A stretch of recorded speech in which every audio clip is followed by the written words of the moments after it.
Hey guys, tonight we're doing something bold, a little muddy, possibly fatal. We're dropping into one of the most brutal military machines in history and asking, could you survive as a soldier in Napoleon's army? Spoiler alert, you probably won't.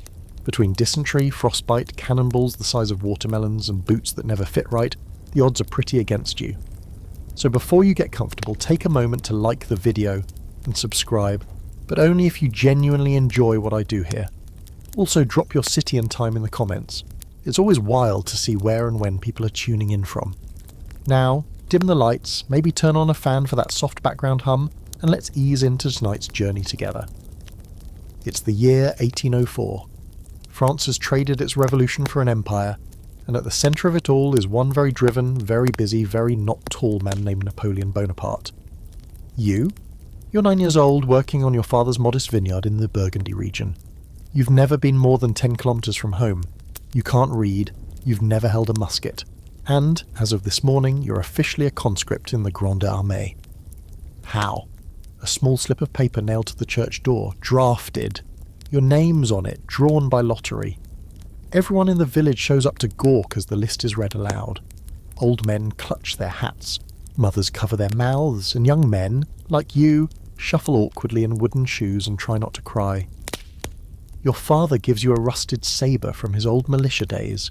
It's mostly ceremonial, but you take it like it's Excalibur. Your mother stuffs a tiny rosary into your palm. For protection, she says. You don't even believe in God. Not really. But you don't throw it away either. You report to the nearest recruitment station, a dusty town square crowded with other draftees. A man with a wax moustache and the emotional range of a wet broom checks your teeth and nods. That's it. You're officially military material. Congratulations, soldier. You haven't even been issued a uniform yet, but you've already lost the ability to say no. That afternoon, a wagon loaded with hay and sweaty humans takes you to a larger camp outside Paris. The road is long and filled with the smell of manure, burning tobacco, and nervous flatulence. You bond with a few other unlucky recruits along the way, a kid from Marseille who's too loud, and a baker's apprentice from Rouen who never stops eating stale crusts. These men will be your brothers, whether you like them or not. At the camp, the chaos ramps up instantly. Shouts, drums, horses, smoke, and a sea of blue uniforms moving like ants on a mission. Officers bark orders in 3 different dialects, and you're shoved into a line that seems to lead nowhere. You sleep under the open sky that first night, using your coat as a blanket and your shoes as a pillow. You already miss the vineyard. You even miss your older brother's annoying habit of whistling. The next morning, a burly corporal hands you a scratchy wool tunic dyed in the wrong shade of blue.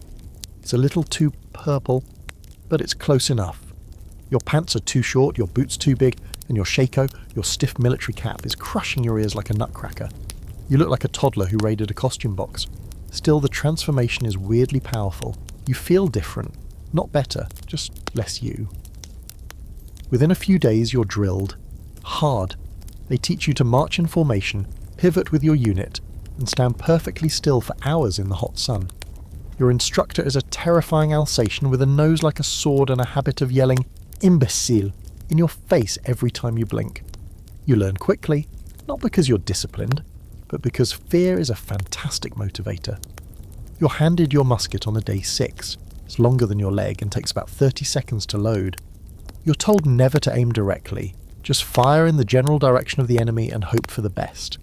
That's comforting. The thing misfires more often than not, but hey, it's all you've got. One of the guys in your unit is missing 2 fingers from a musket accident. He says it with a laugh, like it's an inside joke you're not in on yet. Don't worry, he says. You've got 10 fingers. You can afford to lose a few. By the end of the week 2, the camp stinks of sweat, pipe smoke, and something that might be spoiled meat. There's no such thing as privacy, and you've already gotten into a fistfight with a guy who tried to steal your crusty cheese ration. You lost, but you did manage to hold on to the cheese. Then one night you're lined up and addressed by a mid-ranking officer with overly white teeth and a limp. He announces that your regiment will be deployed to Italy within the month. The veterans in the back groan. The new guys glance nervously at each other. You try to remember where Italy is exactly. Is it south? East? Doesn't matter. You're going there. On foot. As the officer leaves, the sky opens up and rain begins to pour, turning the camp into a soupy mess of mud and manure. You huddle under a scrap of canvas with your new companions, soaked and shivering.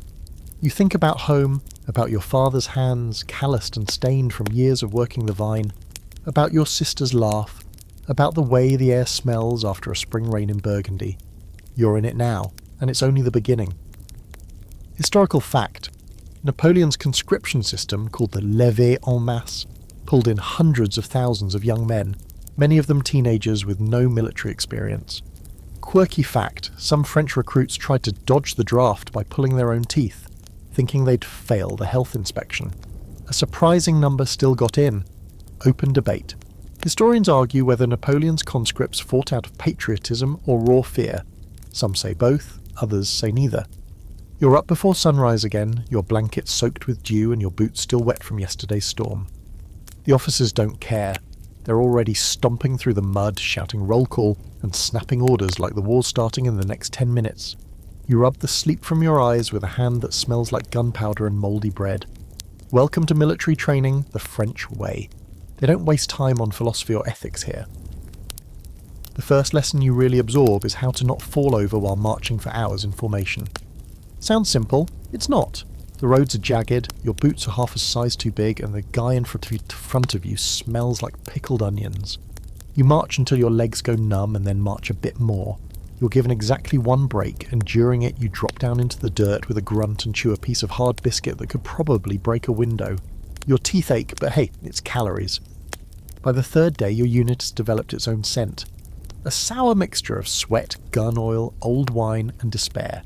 You're all learning at the same speed, slow. Few of the guys have blisters that pop and leak through their socks, turning their boots into little marinating jars of pain. There's no medical care, just a shrug and a filthy rag.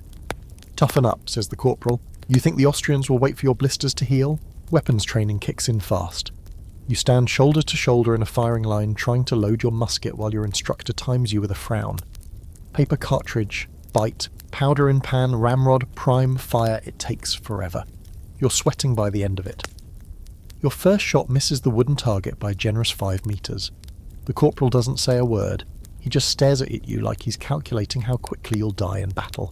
And it gets worse. Bayonet practice. You're handed a long, jagged blade and taught to scream while lunging it into a stuffed dummy. It's bizarrely intimate, jabbing a man-shaped sack of straw with all your might while bellowing like a wild animal. But you do it, because everyone else is doing it. And if you don't, the Alsatian nose officer will probably make you run laps until you vomit. Then come the drills, over and over. Load, fire, fix bayonet, march in formation, pivot left, pivot right.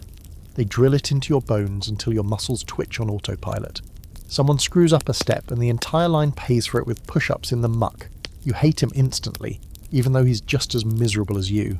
But here's the surprise. Slowly your body adapts. Your shoulders stop aching when you hold your musket. Your feet learn the rhythm of the march. You stop flinching at the sound of cannon fire during mock exercises. One morning you even realise you didn't wake up sore. It's a small victory. But in this place, small is all you get. Your unit gets assigned a nickname, the Mud Rats, because every time it rains, your side of the camp becomes a bog. A few guys lean into it and start drawing rats on their shakos with bits of charcoal. The officers don't approve, you don't care. It makes things feel less sterile, less anonymous. You're no longer just a conscript, you're a mud rat, and that means something now. Then there's the matter of language. Not everyone here speaks French. Some are from deep in the countryside, speaking odd dialects or barely speaking at all. You learn to communicate through gestures, half-words and creative insults. One guy from the Pyrenees never stops singing to himself in Basque. You don't understand a word, but it is oddly comforting. You're allowed one letter home. You pay a quarter franc to a soldier scribe, a grizzled veteran with ink-stained fingers and a glass eye. He asks you what you want to say. You don't even know where to start. Tell them I'm alive, you mumble. Tell them I'll try to stay that way. He nods and begins to scratch it out in neat practiced cursive. When he's done, he gives you a copy to keep. You tuck it into your boot, close to your ankle where it won't get lost. Night brings its own flavour of misery. The cold bites, the bugs nibble, and the snoring chorus of 40 exhausted men creates a soundscape of grunts, whistles, and gut-churning groans. Someone always passes gas right after lights out. It becomes tradition. No one laughs anymore. And just when you're beginning to settle into the horror of routine, they shake it up. One afternoon, the entire camp is summoned to a central field. Flags flap in the breeze, drums beat steadily, and a general with a feathered hat stands before you like some god from a storybook. He's a stand-in for the emperor, of course. Napoleon himself isn't going to show up for the mud rats. Still, it feels momentous. The general reads from a scroll listing the regiments being sent to the front lines in the coming weeks. Yours is among them. There's a collective inhale. No one speaks, but the reality settles like fog in your lungs. You're going to war. Later that evening, one of the guys tries to lighten the mood by putting a wine bottle on his head and pretending it's a shako. It works for about 30 seconds, until the corporal appears and smashes it with the flat of his sabre. No one laughs. The blood mixes with the wine in the dirt. And just like that, training is over. You're no longer a recruit. You're a soldier. You've got a musket, a uniform, and a target on your back. Time to find out what you're really made of. Historical fact: Napoleon's training methods emphasise unit cohesion and speed over marksmanship. Most soldiers couldn't hit anything beyond 50 metres. Quirky fact: many conscripts believed putting horsehair in their boots prevented blisters. It didn't. Open debate. Scholars argue whether the rapid training was effective or a death sentence. Some say it forged discipline fast. Others say it was barely controlled chaos. Your official issue uniform arrives the day before departure, and it feels like a joke played by someone who's never worn clothes in their life. The coat is wool, thick, scratchy and dyed that iconic dark blue, but the tailoring is so bad you wonder if it was stitched by cannon fire. The cuffs are red, the trim is white, and there's just enough brass on the buttons to make you an attractive target on the battlefield. You try to make it fit. You fail. The boots are the real crime. 2 wooden-soled leather monsters, stiff as rawhide and about as comfortable as strapping bricks to your feet. The left one seems okay. The right one, though, the right one hates you. It bites at your heel, squeezes your toes, and develops a special relationship with a blister that's already the size of a franc coin. You try stuffing hay inside for cushioning. That makes it worse. You briefly consider walking barefoot. That would also be worse. You make peace with the pain and limp like it's a style choice. Then there's the backpack, if you can call it that. A brown canvas sack filled with things you're required to carry but never want to use. A spare shirt, a shaving razor, a flint for your musket, a mess tin, and a ridiculously small sewing kit. Oh, and a half wheel of hard cheese that's more weapon than food. The whole pack weighs about 30 pounds, which doesn't sound like much until you try hauling it across France. Your shako, that tall black hat, is somehow both too tight and constantly falling off. It's supposed to make you look taller and more intimidating. Instead, it makes you look like an uncomfortable wedding cake. You keep pushing it back into place like it owes you money. Despite all this, there's a weird sense of pride when you finally stand in formation, fully kitted out. The uniform is a mess, but it's your mess now. You and your fellow mud rats line up in sloppy rows, eyes ahead, boots sinking into the morning mud. A band plays something martial and off-key in the background. You think you recognise the tune, but it's being massacred by a drummer who apparently hates rhythm. Still, the beat carries you forward. You're marching now. The first leg of the journey to Italy takes you across northern France. Every day you march 20 kilometres or more, through open fields, through forests, over hills, and sometimes straight through terrified little villages that stare at you like a storm cloud made of men. Kids run alongside you for a while. Dogs bark.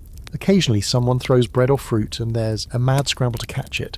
You miss, of course. The boots chafe so badly that by day 3 you're walking with 2 wads of cloth stuffed between your toes. Doesn't help much. You try not to think about your feet, but they dominate your every waking moment. You're not a soldier, you're a blister delivery system. At night the regiment camps wherever it can. Sometimes it's a meadow, sometimes a barn, once the muddy bank of a river you can't name. You sleep wherever you collapse. One evening you lay down on a tree root and decide not to move because the effort is too much. That's the night you learn to sleep through pain. Food rations become increasingly creative. You start the week with salted beef, rock-hard bread, and a dried pea soup that tastes like regret. By day 5 you're fighting over boiled onions and horse meat. Someone trades a full coin for a crust of bread. You think he overpaid, but then again, you're chewing tree bark for texture at this point. One day, a rumour spreads through the ranks that the Emperor himself has arrived to inspect a nearby division. Everyone straightens up. You shave with freezing river water using a cracked mirror shard. You brush dirt off your uniform and polish your boots with the inside of your coat. But Napoleon never comes. Not even close. Still, the idea that he might be nearby keeps everyone weirdly motivated. Or terrified. Or both. Blisters aside, there are moments, just flashes, where the camaraderie makes it feel like you belong to something. During one long march, a guy starts singing a bawdy tavern song, and before you know it, 30 grizzled voices are belting out the chorus, off-key and full of gusto. You don't know all the words, but you sing anyway. It's stupid. It's fun. It almost feels like joy. And then it rains again. A torrential, no-joke kind of storm that turns the dirt path into chocolate pudding. Your boots suction with every step, your pack sags with water weight, and the wind cuts through your soaked wool like 1,000 tiny knives. Someone loses a boot entirely. Another guy slips face first and doesn't get up for a solid minute. You laugh. Then you fall too. No one helps. You all just roll in misery together, like pigs in Napoleon's army. The worst part? The smell. Oh, the smell. Wet wool, mildew, sweat, smoke, and something vaguely sour that might be feet or might be despair. There's no way to clean anything properly. You try drying your socks by the fire and accidentally scorch them. You wear them anyway, because the alternative is even worse. Some nights, huddled by a dwindling fire, you hear veterans whispering. They talk about battles past, Marengo, Austerlitz, They speak of cavalry charges and cannon fire, of whole platoons disappearing in seconds. You pretend to sleep but listen carefully, heart racing. You're heading toward that. Toward war. Real war. You're not really ready. No one ever is. And then comes the moment you've been low-key dreading. The inspection. A moustached colonel with a spyglass gaze walks down the line, eyeing every man. He stops in front of you, your uniform is rumpled, your boots are cracked, your face is sunburned and streaked with soot. He raises an eyebrow. "Name?" he barks. You tell him. "Ever fired in anger?" You shake your head. He stares a moment longer, then mutters, "You will," and walks on. You don't sleep much that night. Historical fact.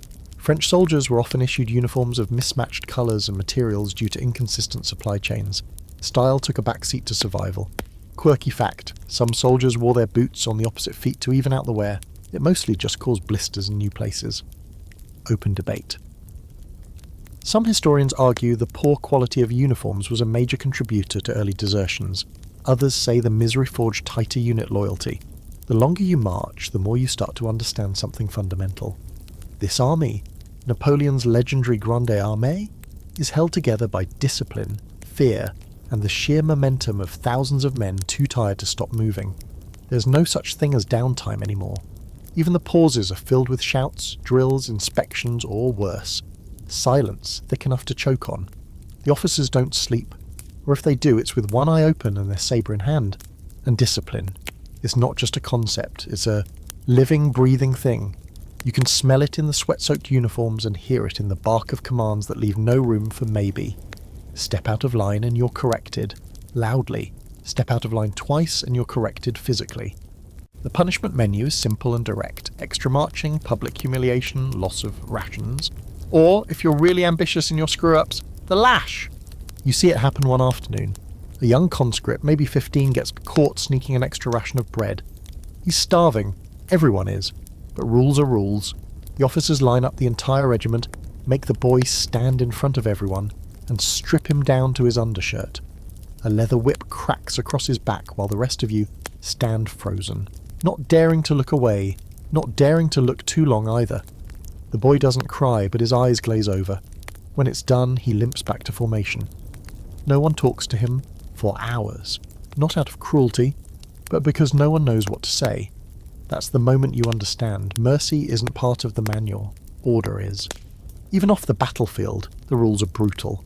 You're forbidden from leaving the group without permission. Forbidden from gambling with civilians. Forbidden from falling asleep on sentry duty. A mistake that carries a death sentence. One guy nearly finds out there's a hard way. He nods off at his post, and in the morning the sergeant makes him dig his own shallow grave. Then just when the poor soul's about to pass out from fear, the officer shrugs and says, "Let this be your warning." They leave the hole there. No one dares to fill it in. Still, human nature finds ways to fight the system. Gambling happens in secret. Wine flows when you pass through villages, traded for buttons or bits of silver scraped from your belt buckle. A few veterans smuggle dice, and before long, entire evenings are spent hunched in circles, betting on anything that moves. You lose half a ration on a bet that a chicken will peck the right pebble. It doesn't. You forgive the chicken, sort of. Then there's the unofficial market, the black market underground of every campaign. Need better boots? Someone's got a pair, probably looted off a corpse. Want a fresh shirt? It'll cost you. A flask of cognac? That's basically gold. Everything is for sale. If you're bold or stupid enough to ask the right people. You don't participate much, but you see the exchanges happen quick as blinks. A pair of gloves disappears from one soldier's coat. Later you see the same gloves on a corporal's hands. No one says anything. You start to notice the unspoken hierarchies. Officers are gods in boots. Non-commissioned officers, the sergeants and corporals, are like stern uncles with murder licenses. But then there are the vieux grognards, the old grumblers, veterans who've served in campaign after campaign. They walk like they own the dirt beneath them. They mutter criticisms openly, and somehow they're allowed. Napoleon himself once said, "Let the old grumblers grumble. They're the backbone of my army." You begin to understand why.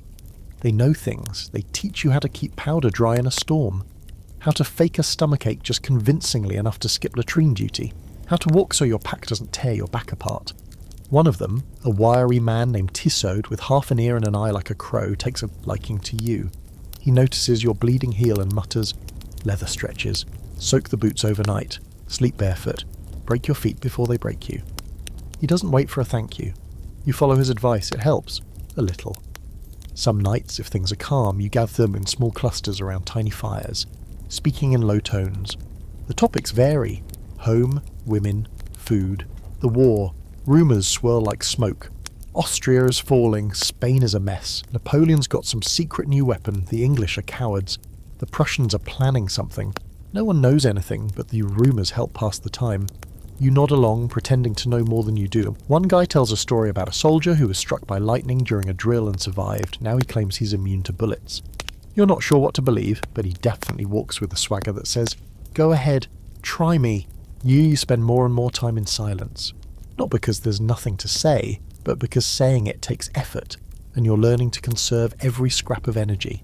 The world shrinks to simple things, footstep after footstep, bite after bite, breath after breath. You're becoming less a person and more a gear in a vast machine rolling towards something you don't understand. One day, a group of deserters is caught. 5 men, half-starved, wearing civilian clothes and carrying bits of stolen silverware. They are brought back in chains, paraded before the regiment, and made an example of. No one says the word execution, but it hangs in the air like a storm cloud. You don't sleep that night either. Later, during a break, you catch a glimpse of your own reflection in a cracked wagon mirror.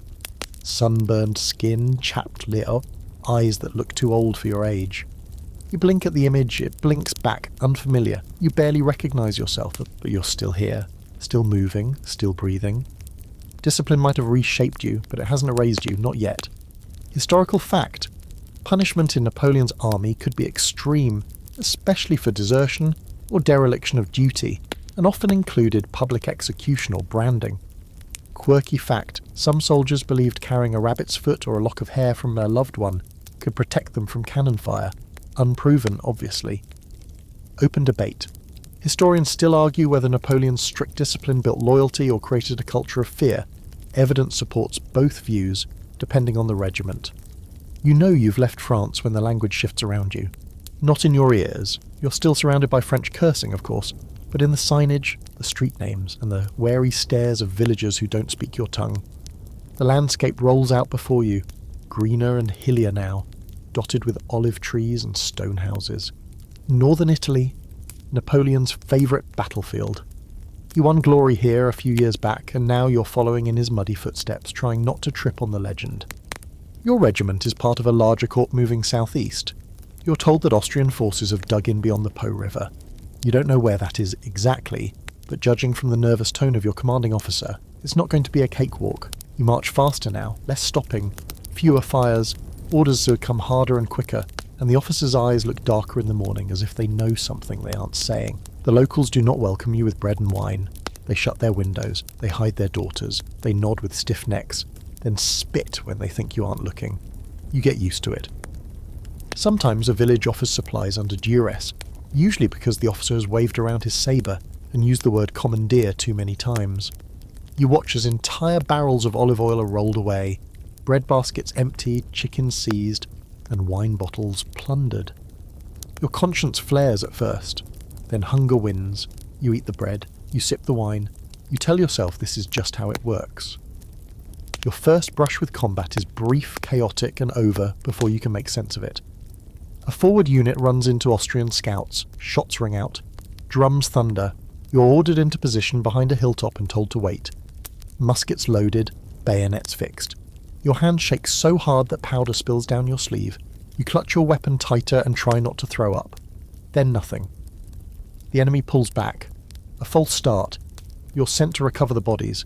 Not many, just 3 or 4, but enough to remind you that this isn't a drill.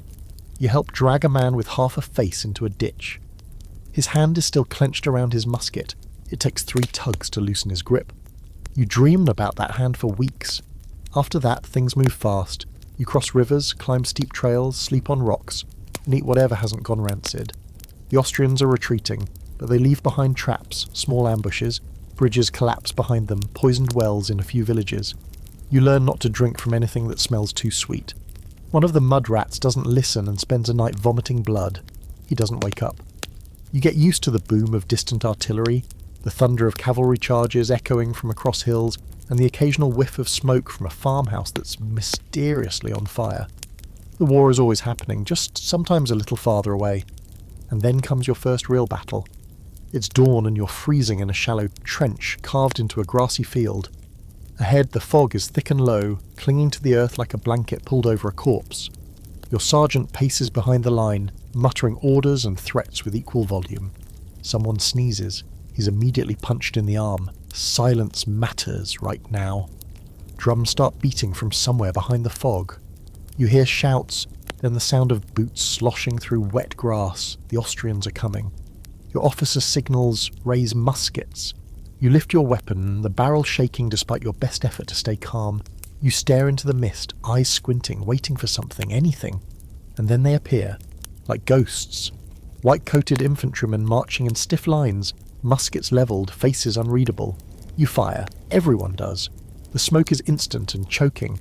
The blast rings your ears. You don't know if you hit anyone, but you reload without thinking. Ramrod, powder, ball, prime, fire. The battle is chaos. The formations disintegrate within minutes. Screams, gunfire, and the deep rolling thunder of cannons become your entire world. Men fall around you. Some cry out, some don't. You slip in the blood-soaked mud, slam your shoulder into a fallen tree, and nearly drop your musket. When your unit is ordered to fix bayonets and charge, you hesitate. Just for a second. Then Tissot, the veteran, screams at you. Move, damn you! You do. Bayonet fighting is nothing like practice. It's not clean. It's not fast. You stab, then you stab again. You see someone's eyes go wide, then glassy. You get shoved, your face dragged through mud and grass. You lose your hat. You find someone else's. You put it on. That becomes normal. By the time the Austrians pull back, the field is a shredded, smoky mess. The sun breaks through at noon, casting golden light over a scene that looks like a nightmare painted in oils. Bodies are everywhere, some whole, some not. Horses lie twisted and broken, their riders long gone. You are alive, barely. Your regiment takes what's left of a ruined farmhouse as shelter. You sit in a corner, clutching your musket like a security blanket, staring at your blood-streaked hands. You're not sure whose blood it is. You don't want to know. Later, the officers do the rounds. You expect praise, or at least acknowledgement. But all you get is a nod and a new order. Dig trenches for the night. So you dig, and try not to look at the half-buried boot poking out of the earth where the mud is soft. That night, a fellow soldier finds a goat wandering near the battlefield. They cook it over a fire using a broken bayonet as a spit. You eat like it's your birthday. You laugh, when someone pours wine into a tin cup and offers a toast to still having both ears. You clink cups, you drink, you pretend you're not changed, but you are, and you know it. Historical fact. In northern Italy, Napoleon's early campaigns, 1796 to 1797, cemented his reputation, with battles like Lodi and Arcole showcasing his bold tactics and use of conscript armies. Quirky fact, some soldiers believed bayonet wounds were more honourable than musket shots, because it meant you were close to the enemy and still survived. Open debate. Historians argue whether Napoleon's Italian campaigns were truly strategic masterworks, or simply the result of opponents being uncoordinated and unprepared. You start to notice the shift in pace the moment the shooting stops. It's like someone yanks a curtain aside and the world returns, slowly, warily. Trees regain their shapes, birds dare to chirp again, your heartbeat softens to something manageable, and you remember that you haven't slept in 2 days or changed your socks in 4.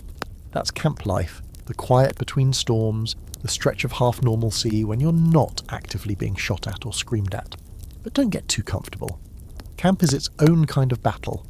Your unit sets up near a lazy bend in the river, a muddy clearing with just enough space to pitch tents, if you even have one. Most of you don't. The tent is your coat if it isn't soaked, draped over a stick and tied to your musket. You settle in near the edge with a few other mud rats. The goat from yesterday didn't last long, so now the main concern is food. You stare at your rations, dried peas, a hunk of hard bread, and something the cook insists is salted pork. It smells like regret. Water's another issue. There's a river, sure, but everyone knows better than to drink directly from it. You boil it if you can, you don't mostly. You tell yourself you've built immunity, you haven't.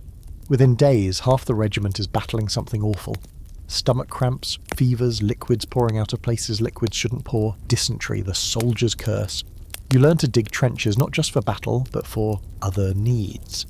You stop sitting too close to anyone who coughs, and yet somehow camp also feels almost human. A broken kind of community forms. You carve your initials into your musket stock. Someone else braids a strip of cloth into his bayonet hilt, says it's for luck. You spend your downtime cleaning your gear, not out of love, but because it's better than staring into the dirt. You even get your first shave in over a week. It hurts like hell, but you feel slightly less like a walking corpse afterward. There's music too. Someone has a fiddle, another guy beats rhythms on a battered drum with spoons, and there's always singing. Soldiers know a million songs, some joyful, some crude, some oddly tender.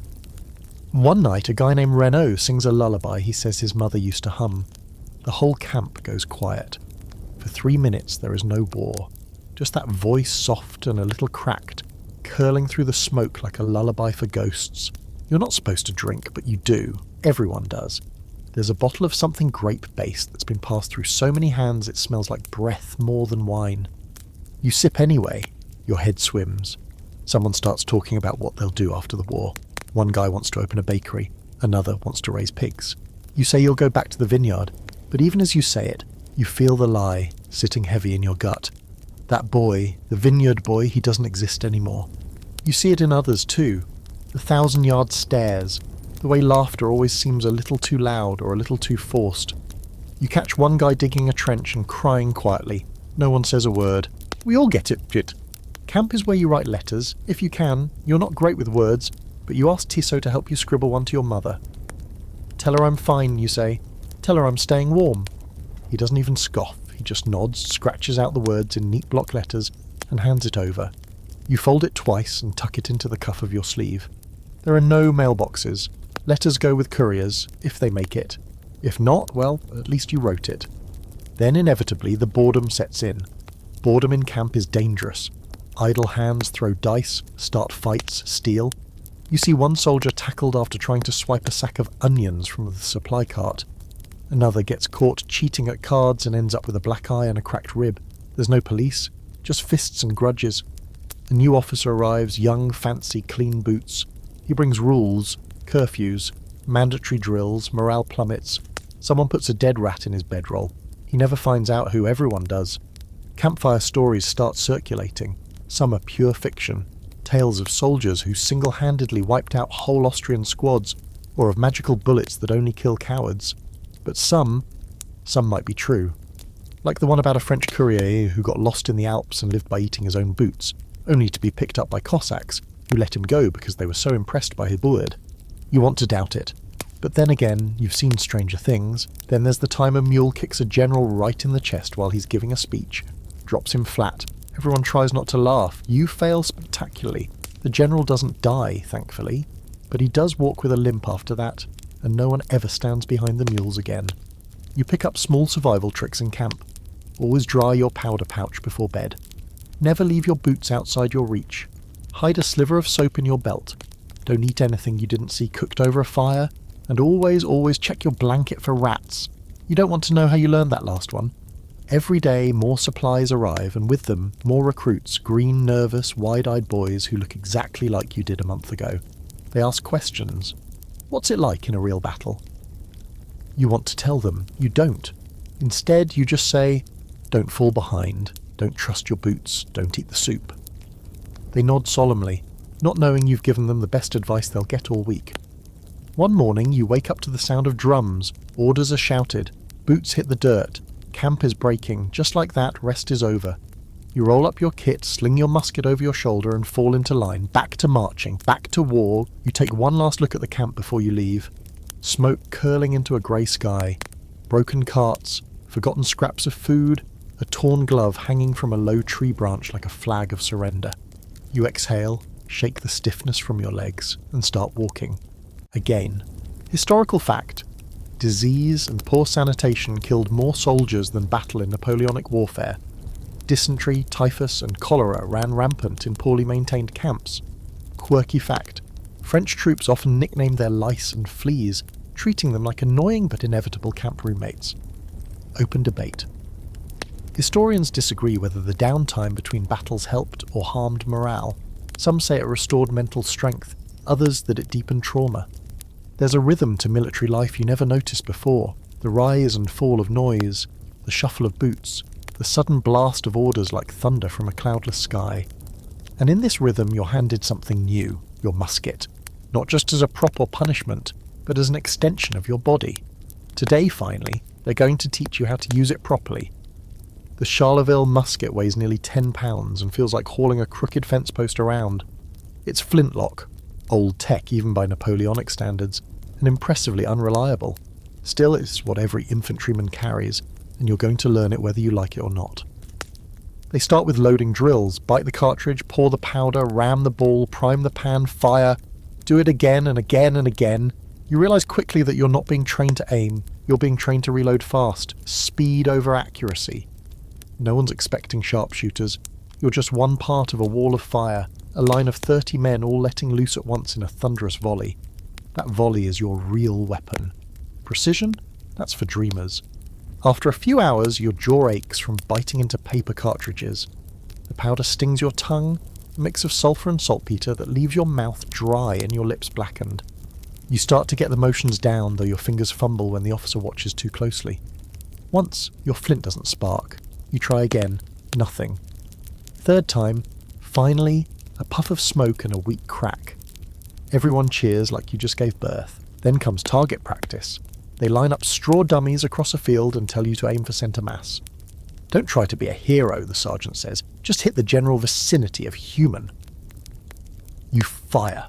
The recoil slams your shoulder, and your shot sails wide, missing everything. You reload, fire again, miss.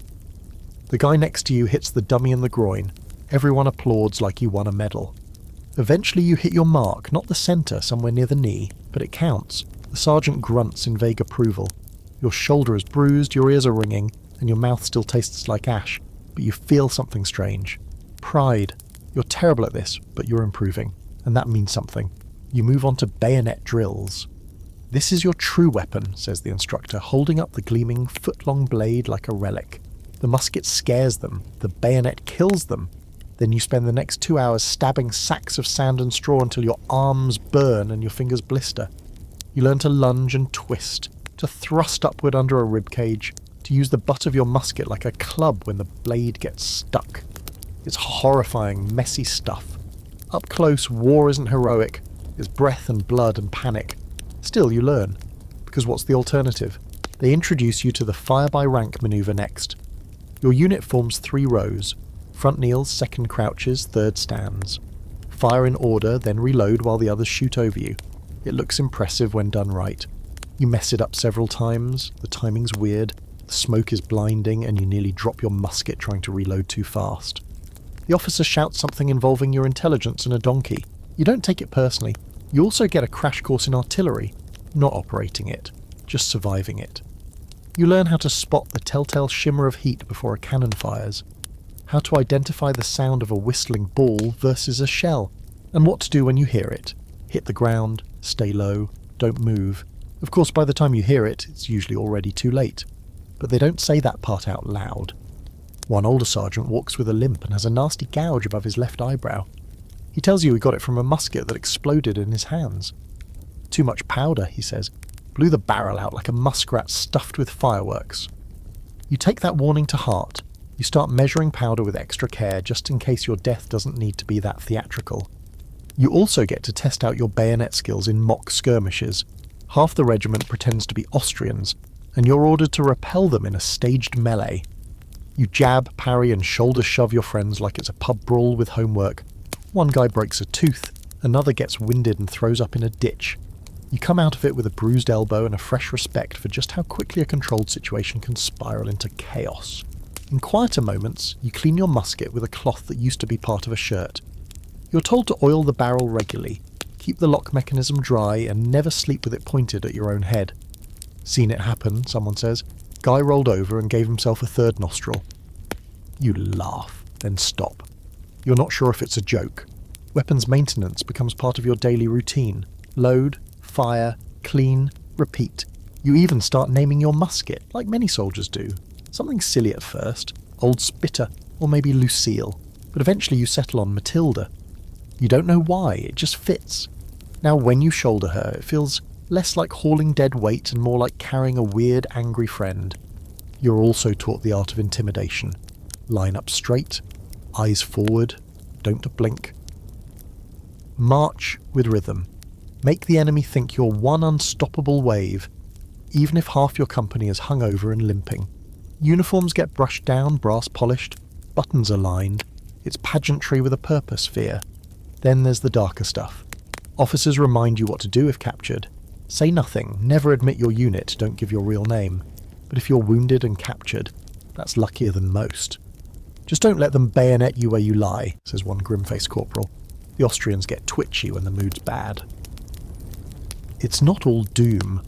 Sometimes you find strange joy in the chaos. Like when you finally load and fire your musket in under 20 seconds and everyone cheers, or when you bayonet a dummy so hard it falls off its post and someone starts clapping, or when the sergeant actually smiles and says, maybe you'll survive this after all, maybe.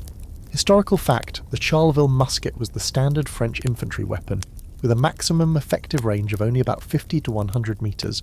Most battles relied on mass volleys, not marksmanship.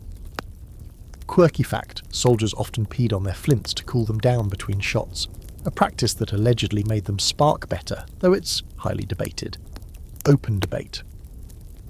Military historians argue whether Napoleonic musket training was efficient or dangerously underdeveloped. Some say it favoured numbers over individual skill. Others believe it was as effective as tech allowed. Your first full-scale battle is not glorious. It's not even dramatic. Not in the way stories make it seem. It's just loud, overwhelming, disorienting. One long, dizzying scream of noise and smoke and orders barked by the men, already hoarse from yelling. You don't even know the name of the place. A ridge, a stream, some patch of farmland the Austrians decided to defend, and your commanders decided to take. It begins before dawn. Cold air clings to your coat as you line up with the rest of the regiment in the damp grey. Officers pace, whispering final instructions. You shift from one aching foot to the other, your packs digging into your shoulders. Your stomach churns, not just from nerves, but from last night's half-cooked barley stew. You try to breathe slow, it doesn't help. The drums start, that deep pounding beat that seems to vibrate inside your ribs. Then the march begins, slow, deliberate, muskets up, eyes forward. Somewhere behind you cannons are being dragged into position.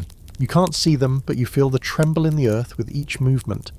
Tissot walks beside you, humming under his breath like he's done this too many times to panic anymore. You want to ask him what it's going to be like, but you don't. You don't want the answer. The first cannon fires just after sunrise, a bone-shaking boom that snaps the air in half. You flinch, everyone does. The officer ahead of you keeps walking like it's nothing. A moment later, another cannon, then another. And then you hear the return fire. Distant thuds from the Austrian all lines. The air begins to hiss and whine, filled with the ugly sound of metal flying somewhere too close. You see a cannonball skip across the field, throw dirt into the air, and then keep going. It doesn't hit anyone. This time, your unit is ordered to halt behind a low rise. You crouch low, heart pounding, trying to stay small while explosions crack and smoke curls across the sky like angry ghosts. The noise is unbearable. Every blast rattles your teeth. You can't hear your own thoughts. You catch yourself whispering the same nonsense over and over, like a prayer to a god who doesn't speak French. And then, the order. Advance! You scramble to your feet, musket in hand, and move with the others down the slope, through smoke so thick it feels like walking underwater. You can barely see your boots, let alone the enemy. The drumbeat grows faster. Shouts echo. Somewhere off to the side, a French column breaks into a run. You stay in line, shoulder to shoulder with your brothers, musket aimed low. You trip over something, a body, a rock. You don't look. Then the Austrians fire. It's a wall of sound, brighter and sharper than cannon blasts. You see flashes in the smoke, hear the sting of bullets cutting through the air. Men fall beside you. One drops straight to the ground, no sound, just gone. Another screams and clutches his side, blood blooming through his coat. You keep moving. You're not thinking anymore, just reacting. Your first shot goes wide. You don't even remember aiming. Your hands are shaking, your fingers fumbling with the cartridge. Reload. Powder. Ramrod. Prime. Fire. You repeat it again and again. Time loses meaning. You scream until your throat burns, not from pain, just to realize there always something clawing at your chest. At some point you reach the enemy line. Bayonets flash. You lunge at a figure in white, your blade catching him somewhere around the hip. He crumples, and you step over him without thinking. A hand grabs your arm and you twist hard, striking with the butt of your musket. You don't know if it's enough. Someone else shoves past you. There's shouting in German. A face, blood, mud, then more smoke. The fight shifts, away, back, sideways. Your unit is pushed, then surges forward, then stalls. You've lost all sense of who's winning. The field is a mess of tangled bodies, broken muskets, and men screaming for help. Somewhere nearby, a cannon explodes. You don't know whose. The ground shakes. Eventually, the Austrians retreat, or maybe they just fall back to a new position. Either way, your officers blow whistles and wave flags. The fighting slows, not stops, slows. You stand in the middle of it all, panting, covered in sweat and soot and something sticky on your sleeve. Mathilde, your musket, is still in your hands, blackened and warm. The sky is clearer now. The smoke begins to lift, revealing a field that doesn't look like a field anymore.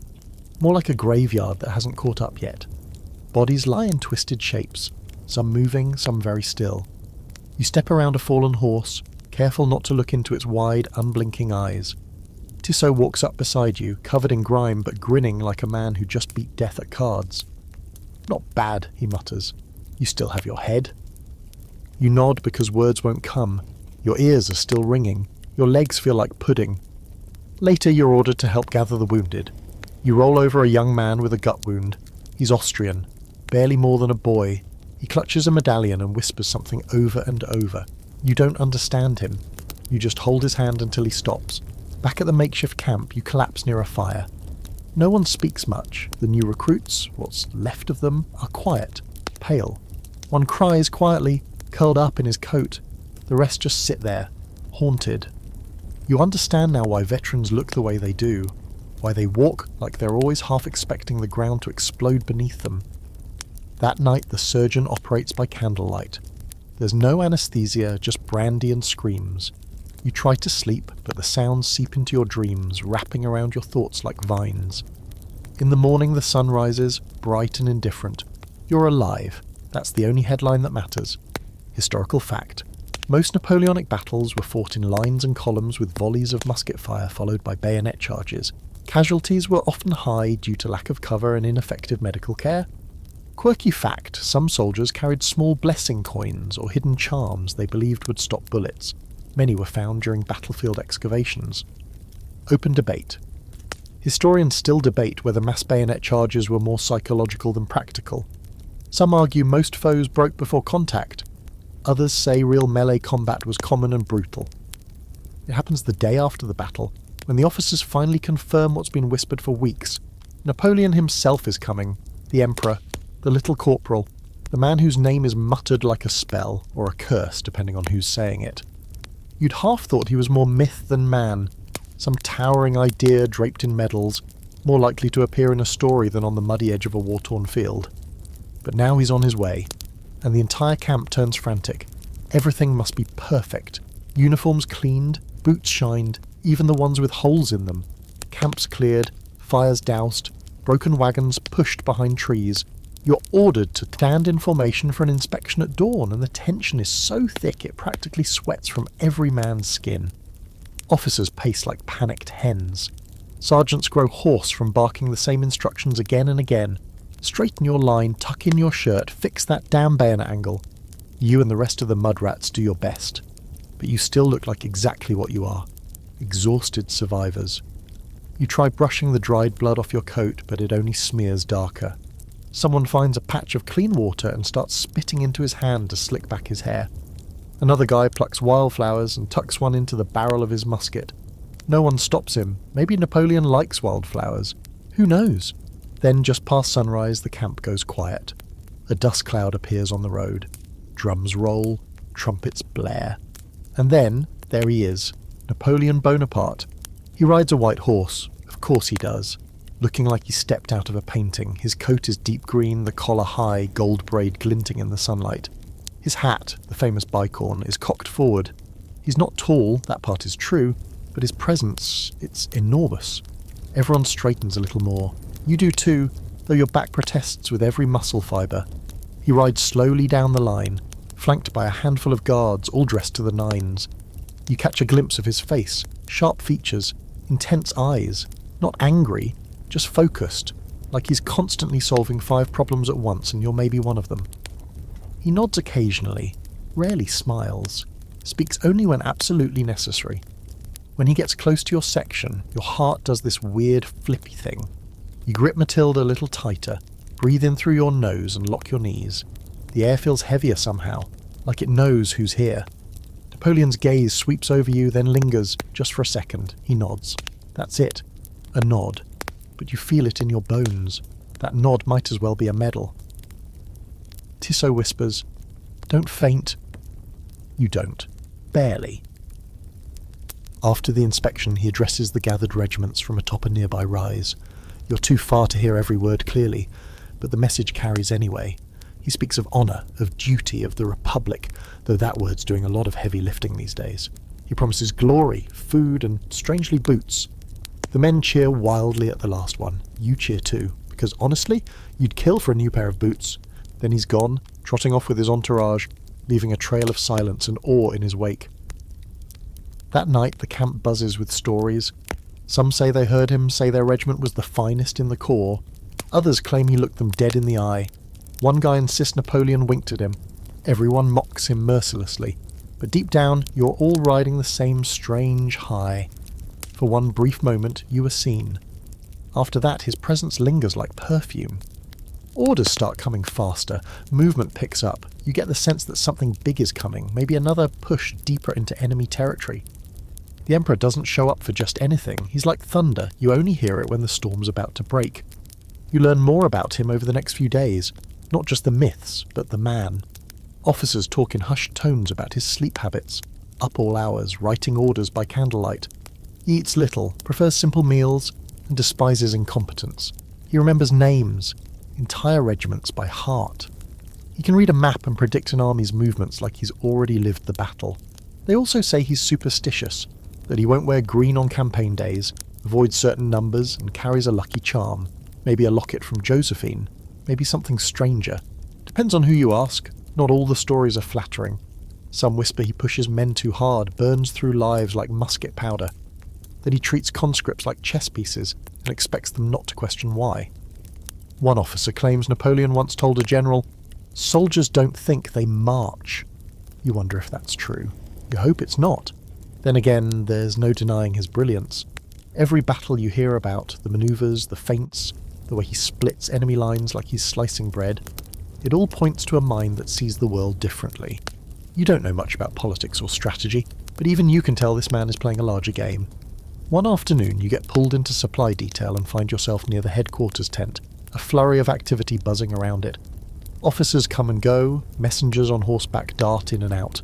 You spot the edge of his hat through the flap once, see the tip of his boot tapping the ground in rhythm. That's enough.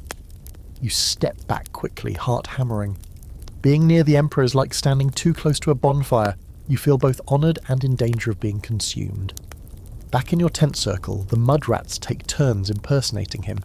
Tissot does a surprisingly good Napoleon voice, nasal, clipped, half mumbling, but he only does it when there are no officers within earshot. Yes.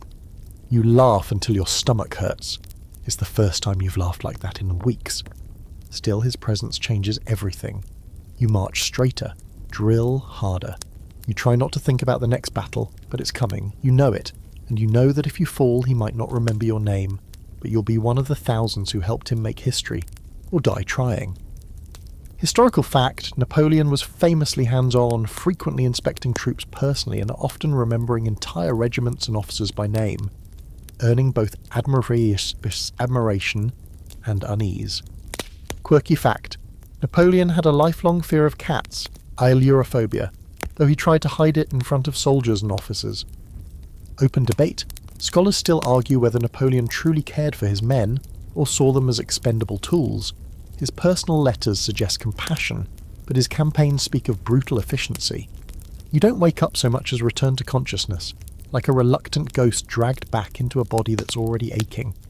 It's still dark, not quite dawn, and the air smells like cold stones and wet wool. The officers bark orders before the sun's even hinted at rising. You roll out of your makeshift blanket with a grunt, brush straw from your face and stretch joints that feel 3 decades older than they should. Today you're crossing the Alps. No, not the easy part. Not the pretty postcard side with wine and waterfalls.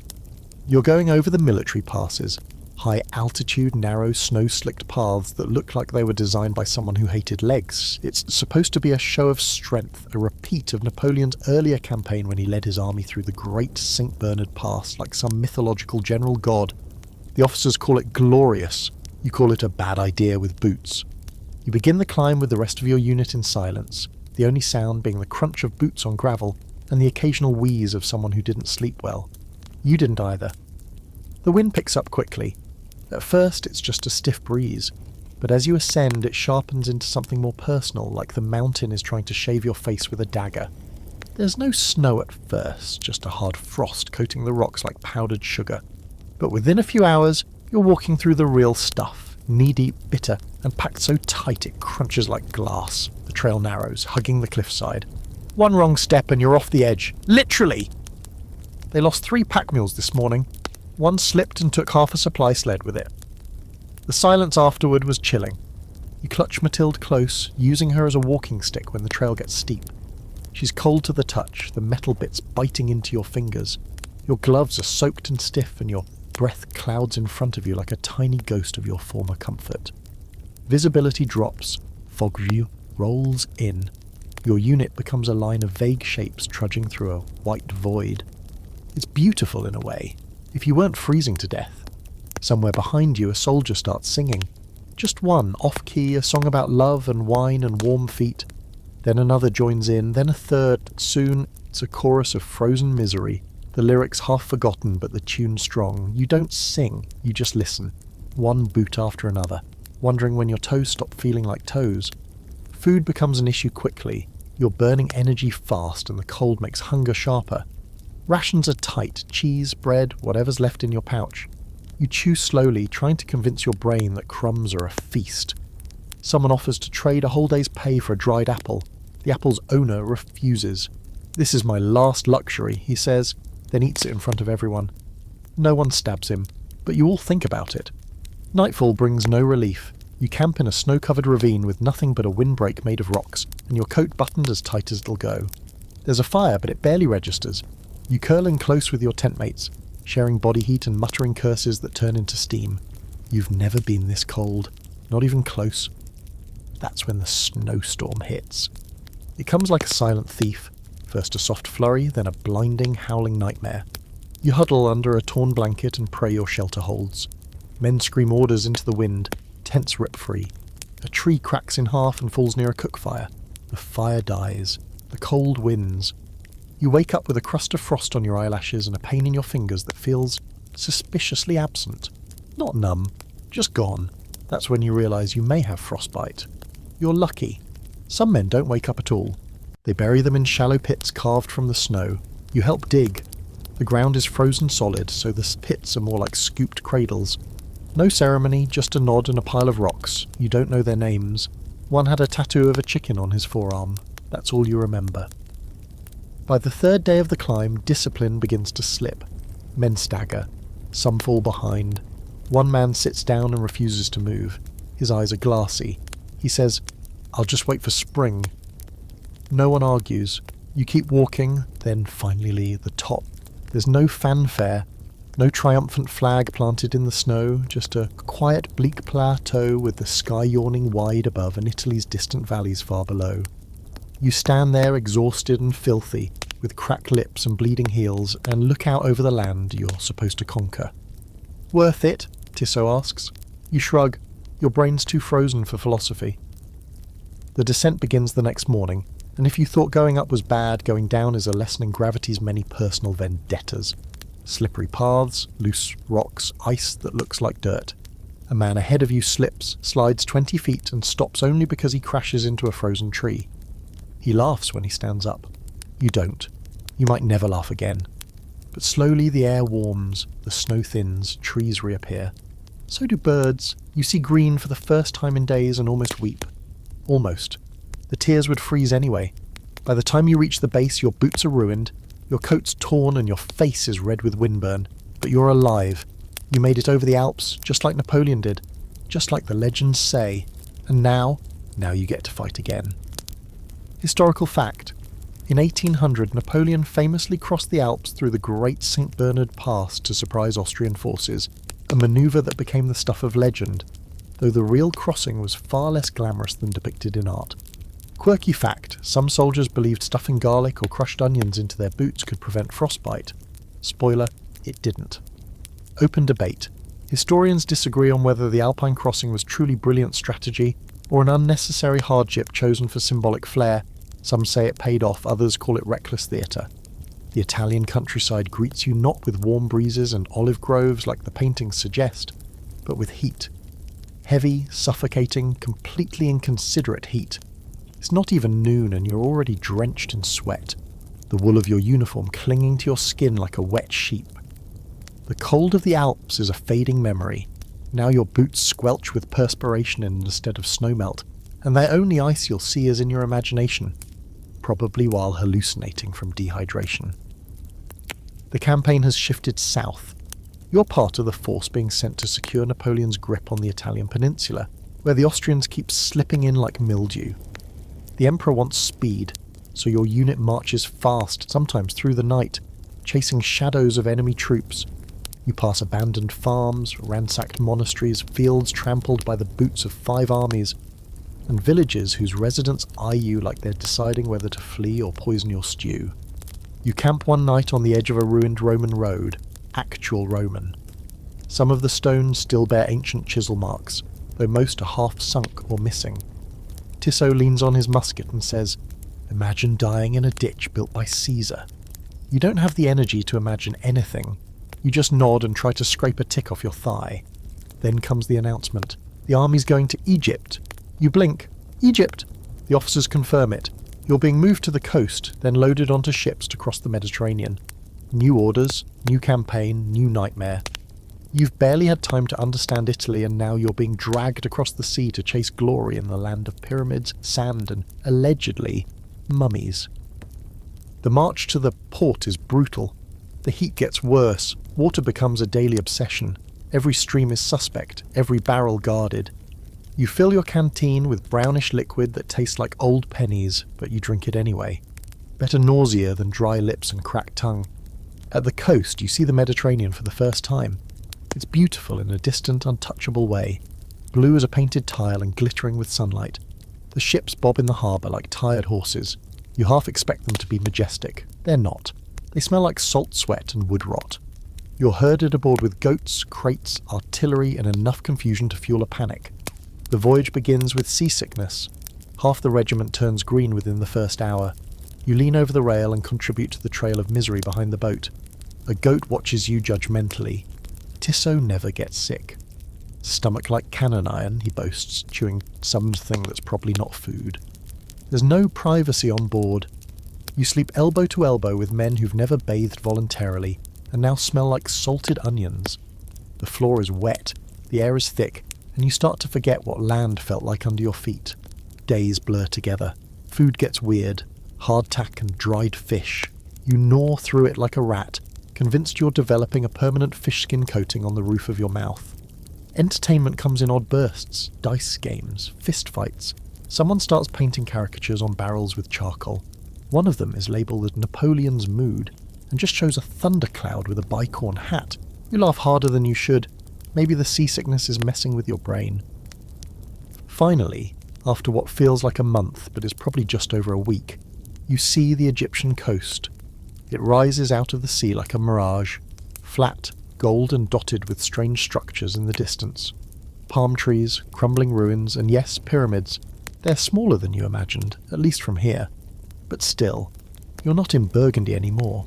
Disembarking is chaos. Boats crash against sandbars, crates tip overboard, horses panic in the surf. You stagger into ankle-deep water, holding your musket high, and stumble onto shore with a mouthful of salt and sand. Welcome to Africa. The heat here is different. It's alive. It doesn't just sit on you. It climbs inside you, squeezes your lungs, and laughs when you try to walk uphill. The sun doesn't shine. It attacks. You're told to drink constantly, but there's barely enough water to go around. The Nile is nearby, but you've been warned not to trust it. Parasites, they say. Crocodiles, they add. The first village you pass through looks like it was built out of sand and stubbornness. Mud brick houses, narrow alleys, stray goats, and misfires peeking through doorways. No one welcomes you. A few children wave cautiously. You wave back, not knowing what else to do. Your uniform turns from blue to tan in a matter of hours. Dust coats everything, your skin, your gear, your thoughts. The leather in your boots shrinks. The metal in your musket burns your fingers if you touch it in direct sunlight. You learn to wrap spare cloth around your face just to keep the sand out of your mouth. Then there's the smell, a mix of spice, sweat, donkey dung, and something faintly sweet. You can't quite place it. It's in the air, clinging to your clothes, your hair, your everything. At first it's nauseating. Then it becomes the scent of your new normal. You start running into British patrols, the redcoats. At first it's just distant gunfire. Then wounded men staggering back from skirmishes. Then full-on engagements. Muskets fire slower in the heat. Powder cakes and clogs. You adapt. Clean your weapon 3 times a day. Double-check every cartridge. Whisper apologies to Mathilde before each shot. And then there's the wildlife. Scorpions in boots. Snakes in tents. Camels that make noises like drunk demons. One night, a lizard the size of your forearm crawls over your face while you sleep. You wake up screaming. Everyone thinks it's hilarious. You don't sleep well after that. But it's not all misery. There are strange, fleeting moments of awe. The pyramids, when you finally see them up close, are bigger than anything you've ever imagined. They rise out of the sand like stone gods, worn smooth by time but still powerful. You touch one and feel its heat. You wonder how something this old has survived when so many men don't. A French scientist, one of the savants Napoleon brought along, gives a short impromptu lecture one evening. He talks about hieroglyphs and mummification, about the sun god Ra and the tombs of pharaohs.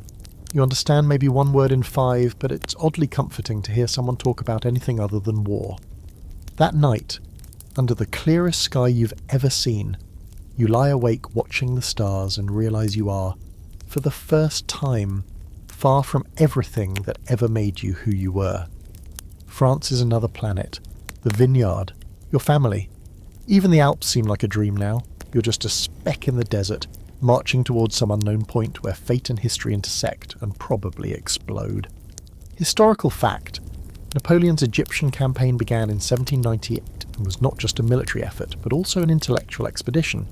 He brought over 150 scientists and scholars to study the region.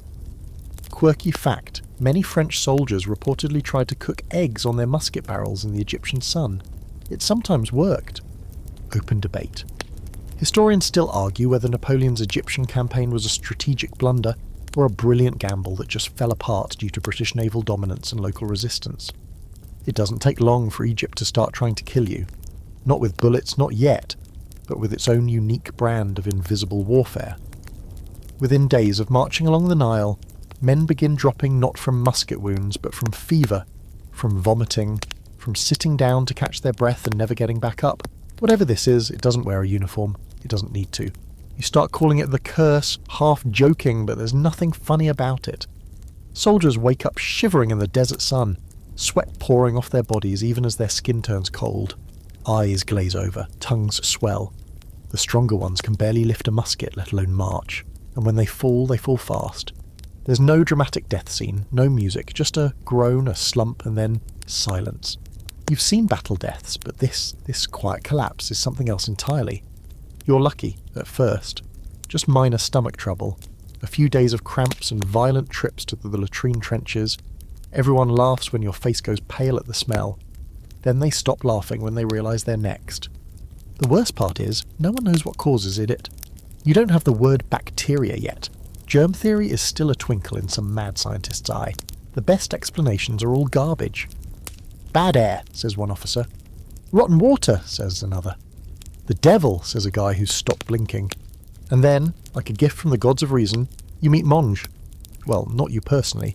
He doesn't speak to the infantry, but you're nearby when he gives one of his demonstrations to a group of officers. Gaspard Monge, mathematician, savant, and one of the Enlightenment-brained weirdos Napoleon brought along to make sense of Egypt. He stands on a crate, sunburned and sweating through his linen shirt, talking about invisible things in water, tiny creatures, invisible armies that invade the body. Microbes, he calls them, or sometimes just animalcules. You don't understand most of it, but the officers seem intrigued. He pulls out a glass tube and shows what looks like wriggling dots. These, he says, may be why your men are dying. Someone mutters witchcraft, another says science. You think it's probably both. Monge tells the officers to boil water, just boil it. Make tea, add wine to it even. Anything but raw river sludge. It sounds simple, almost insultingly so, but it starts to work. The death toll doesn't stop, but it slows. Rations are adjusted. Boiling pots appear at every camp, and though most of your mates still think it's nonsense, you start sipping your water like it's made of gold. Meanwhile, the heat doesn't let up. The desert has moods, and right now it's in a particularly bad one. Sandstorms roll in like walls, choking and blinding. You wrap cloth around your face and stumble forward with the others, unable to see your own hand. When the wind finally dies, everything is buried. Guns, carts, once, even a man. You spend 2 hours digging him out by hand. He survives, but refuses to speak for a week. You get used to the sunburn, the cracked lips, the blisters that never heal.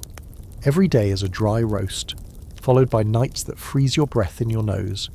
You sleep wrapped in everything you own, curled around your musket, praying nothing venomous crawls in for warmth. There are worse things than weather, though, like the flies. The flies are relentless. Black, shiny, buzzing clouds of pure malice. They swarm everything, food, wounds, fingers, open mouths.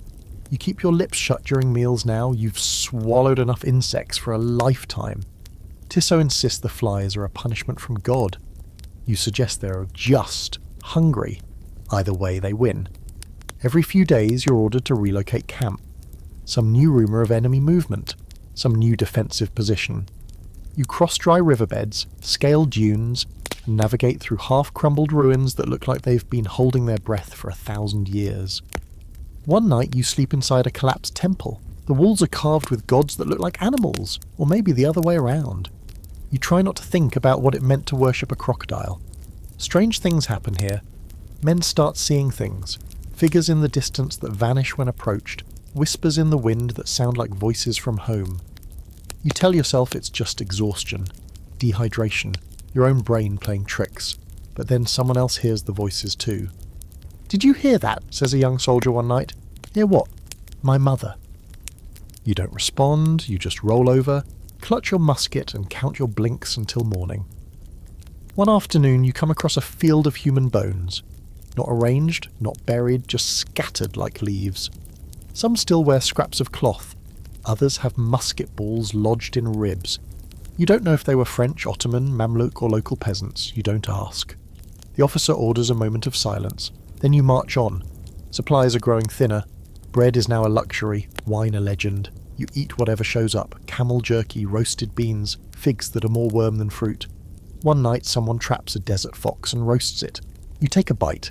It tastes like leather soaked in smoke. You eat every scrap, and then comes the plague rumour. Someone in another regiment, possibly an officer, possibly a stable boy, has died with black boils under his arms. Suddenly everyone's whispering plague like it's a gunpowder barrel with a lit fuse. The officers deny it, of course, they always do, but the dead are buried faster, deeper, with lime and prayers. You don't know what to believe. All you know is that the man who shared your tent 2 nights ago is now a silent lump under a pile of rocks. Despite it all, you adapt. Humans always do. You walk slower. You drink carefully. You listen for the sound of snakes before sitting down. You mark the good medics.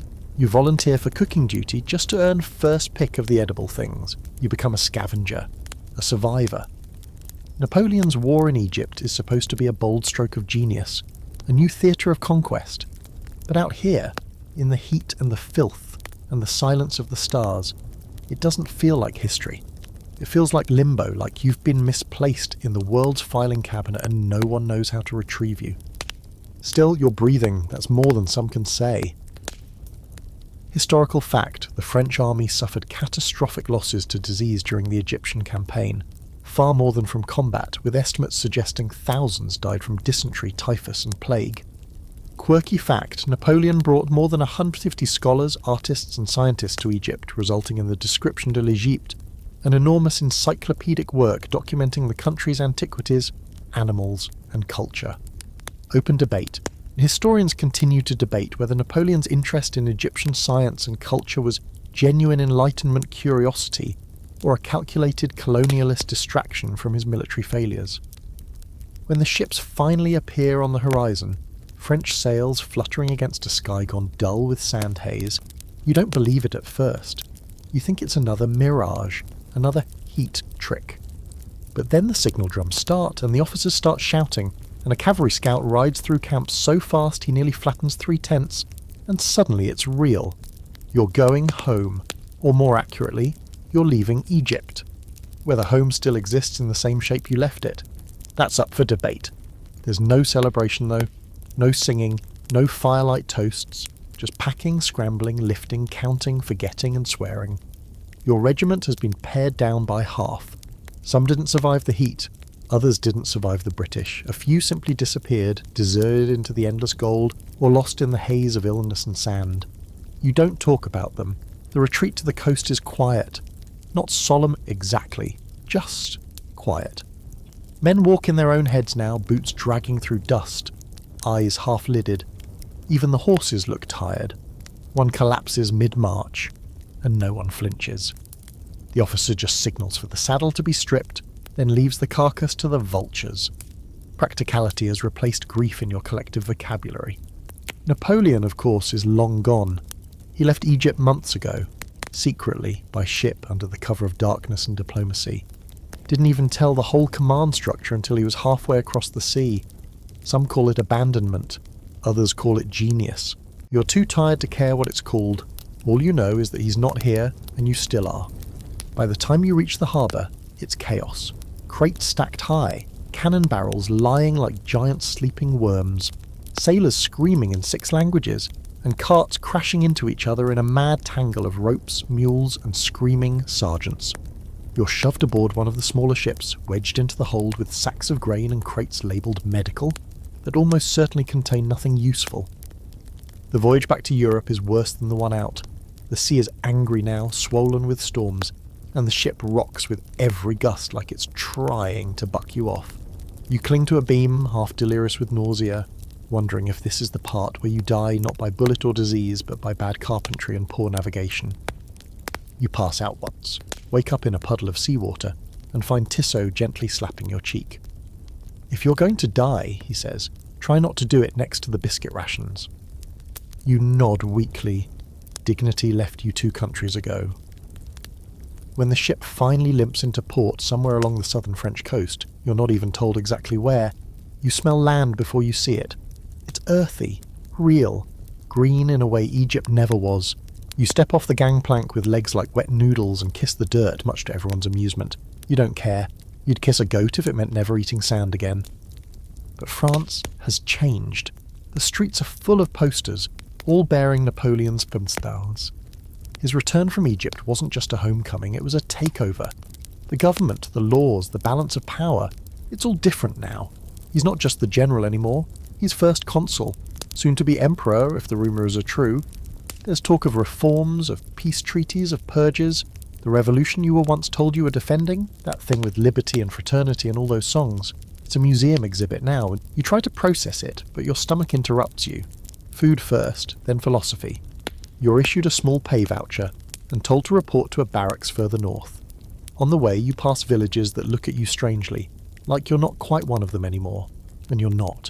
Your uniform's sun-bleached. Your face is carved by wind and war. You smell of sweat, salt, and camel hair. You don't belong here. Not really.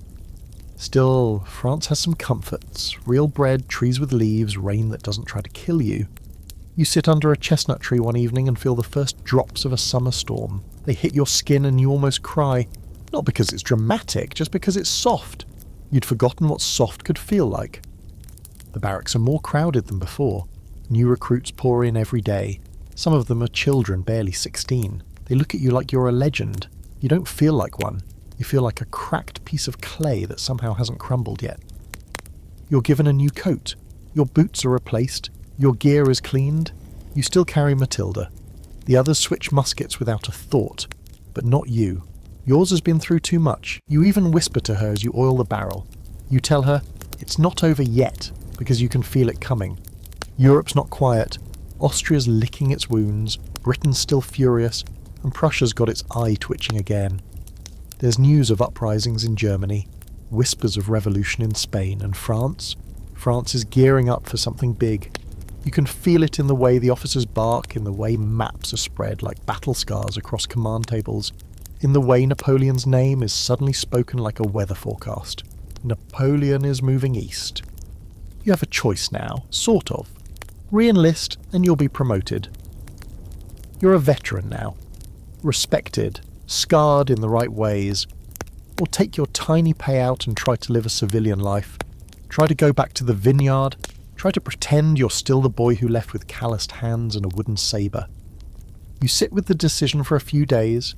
You drink wine that doesn't taste like sand. You listen to birds that aren't vultures. And one morning you walk out into the field behind the barracks and try to imagine yourself harvesting grapes again. You can't. The war has marked you, carved its initials into your ribs. You see it every time you close your eyes. Egypt, Italy, the Alps, the boat, the fires, the friends buried in places that don't even have names. You're part of it now, and it somehow is part of you. So you sign the paper, re-enlistment. You're going back. Historical fact. After abandoning the Egyptian campaign, Napoleon returned to France and seized power in a coup in 1799, becoming first consul before later crowning himself emperor in 1804. Quirky fact, many French veterans of Egypt returned with pets, monkeys, parrots, even desert foxes, although few of them survived the voyage home. Open debate. Historians continue to debate whether Napoleon's departure from Egypt was a necessary move to save France or a betrayal of the soldiers he left behind. Some saw it as abandonment, others as leadership in crisis. The orders come through in early spring. You're being redeployed east toward the Russian border. Not today, not tomorrow, but soon enough that the officers begin measuring boots again and quartermasters start shouting at wagons. There's no official declaration of war yet, but everyone knows it's coming. Napoleon has taken one look at the map, one look at Tsar Alexander, and decided it's time to test frostbite's patience. You hear it first as a rumour. The Grande Armée is going to Russia, someone mutters over soup. You roll your eyes, then it shows up on the orders board. Then the officers stop denying it. Then you're issued extra blankets and a half ration of vodka, and you think, oh no, this is real. The preparations feel different this time. Bigger, heavier, more serious. Napoleon isn't just launching another campaign, he's assembling the largest army Europe has ever seen. Hundreds of thousands of troops from all across the empire. French, Poles, Italians, Bavarians, Dutch. even a few reluctant Prussians. It's not just an army, it's a moving continent, and you're part of it. You're in a newly structured division now, filled with both veterans and raw recruits. The rookies are terrified. You spot one guy trying to put his boots on over his trousers, and another trying to eat a cartridge. You don't even correct them anymore. You just sigh, light your pipe, and wait for life to fix them or remove them. Your own kit has been refined to something close to perfection, or as close as it gets when everything you own fits on your back. You carry a small sewing kit, a scarf knitted by a girl in Lyon whose name you forgot, a whetstone, 2 spare flints, and of course Matilda. Her wooden stock is smoother now from years of gripping. You've replaced her sling twice, reinforced the trigger guard with wire, and still polish her whenever there's a spare moment. She hasn't exploded yet. That counts as loyalty. Napoleon visits once before departure. Not your unit directly, he's busy commanding history, but you catch a glimpse of him on horseback during a review of the assembled corps. There he is again, that short man with the storm in his spine, surveying his empire 1 battalion at a time. He doesn't smile, he just nods once and moves on. That's enough. The march begins on a bright morning with birdsong in the trees and spring mud on your boots. You head east through rolling fields, past vineyards and villages, into lands where the language shifts every 20 kilometres and the bread gets mysteriously worse. People watch from doorways, some wave, some spit. Most just stare like they've seen this all before, and they probably have. It's slow going at first. Too slow, actually. The sheer scale of the Grande Armée means bottlenecks at every river, every bridge, every ford. Supply wagons get stuck, horses panic, generals scream at quartermasters who scream at corporals who scream at you. You just keep walking, 1 foot in front of the other. If there's a problem, it's always someone else's rank to fix it. Summer burns in by mid-June. The days are long and hot. Your uniform turns into a travelling oven. You sweat constantly, even when sitting still. The dust gets into everything, your eyes, your mouth, the seams of your pack. You chew grit with every bite of hardtack. You try not to blink too much, because even your tears feel dirty. Morale's weirdly high, though. The size of the force, the sheer momentum, it creates this false sense of invincibility. "We'll be in Moscow by autumn," says a cavalryman one night. "Steal a few furs, drink their vodka, come home fat."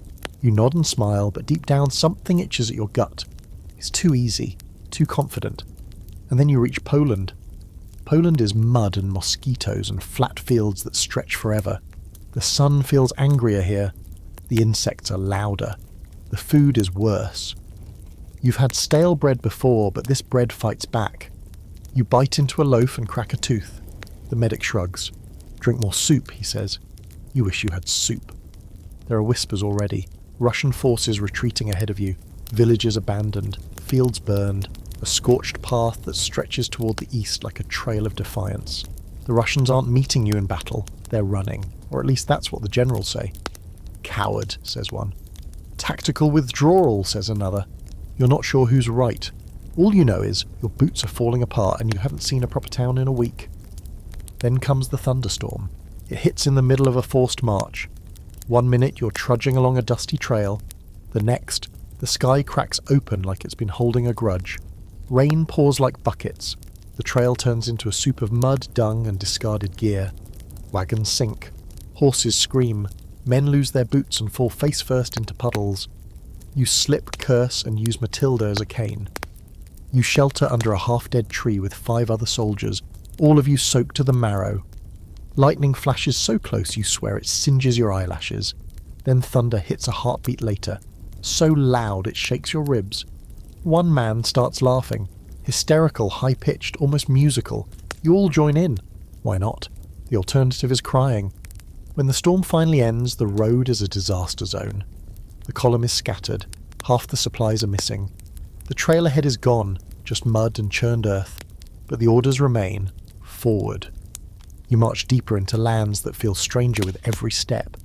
The forests are darker, the roads narrower, the language more alien. You pass peasants who cross themselves when they see your uniform. You begin to feel like you're not marching toward a city. You're marching into the mouth of something ancient and patient and cold, and still no real battle. Just endless marching, endless logistics, endless hunger. It's not what you expected. You miss the desert in a strange, traitorous way. At least Egypt had structure.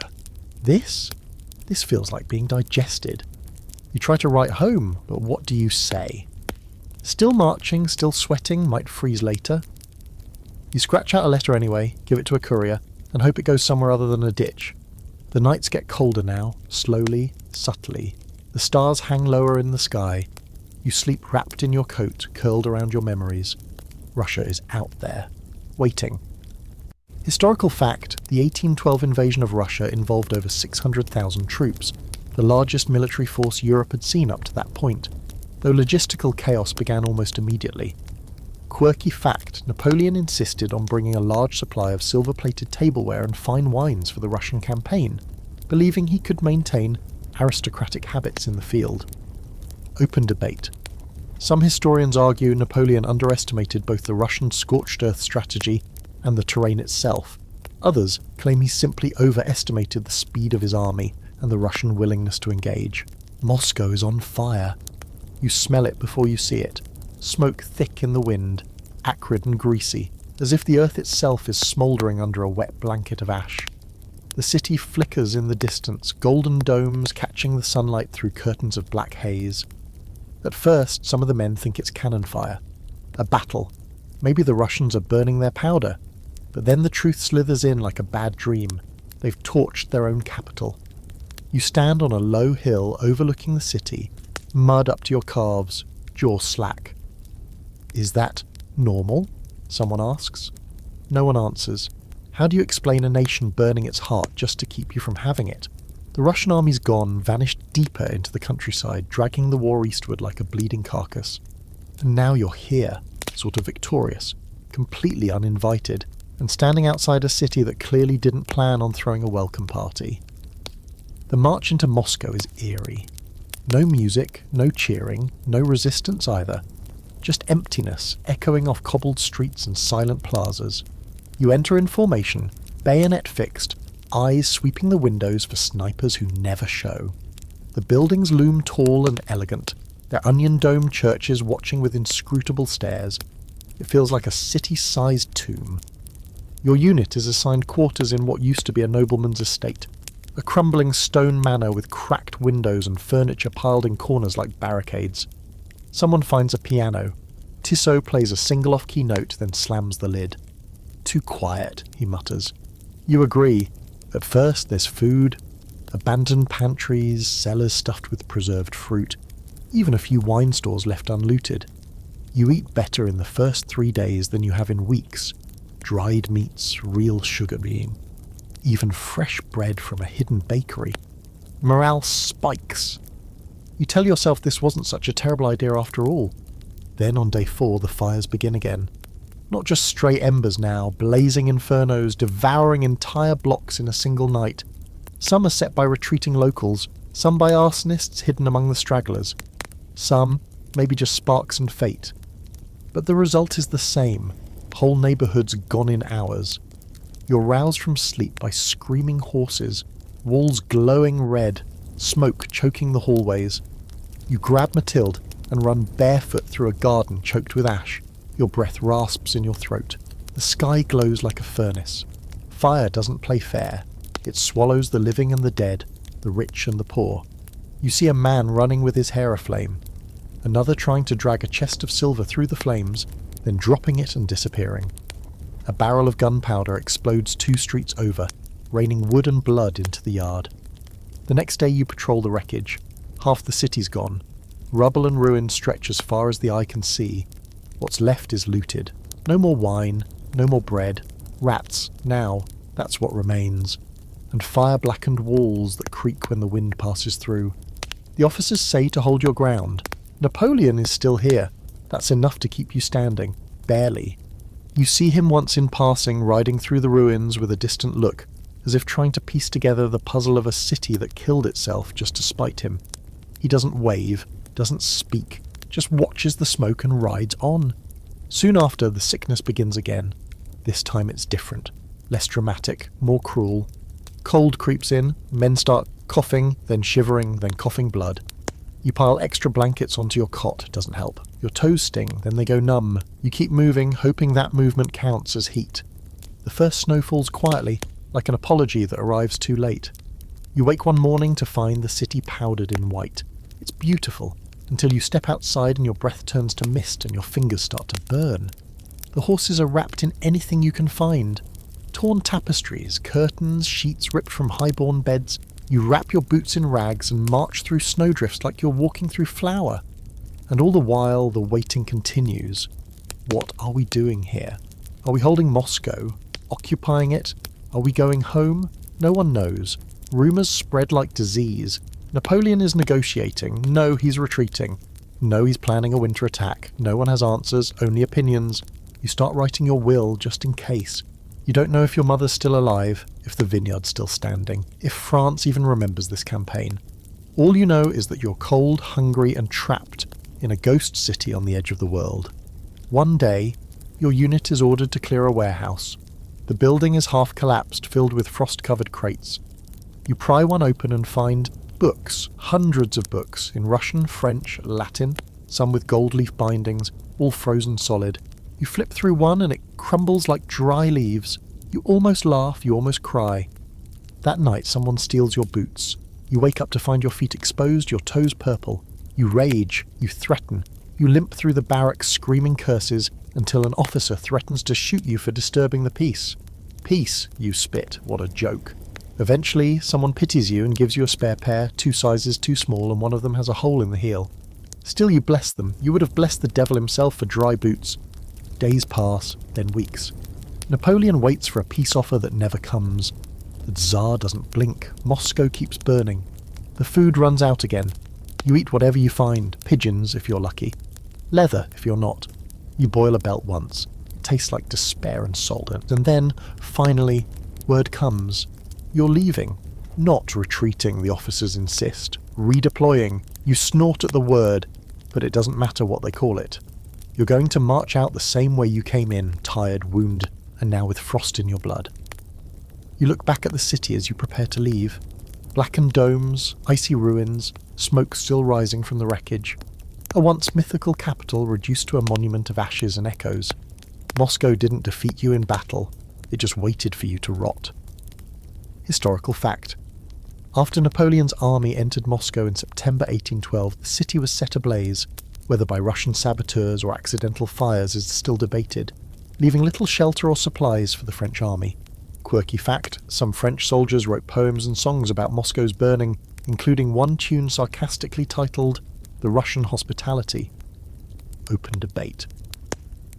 Historians still argue whether Napoleon staying in Moscow for over a month was a fatal mistake or an understandable gamble hoping for peace negotiations from Tsar Alexander. The retreat begins not with fanfare or flags, but with silence, cold, heavy, and absolute. You leave Moscow in the dark, boots crunching over frost-coated rubble, your breath ghosting in the air. No trumpets, no marching bands.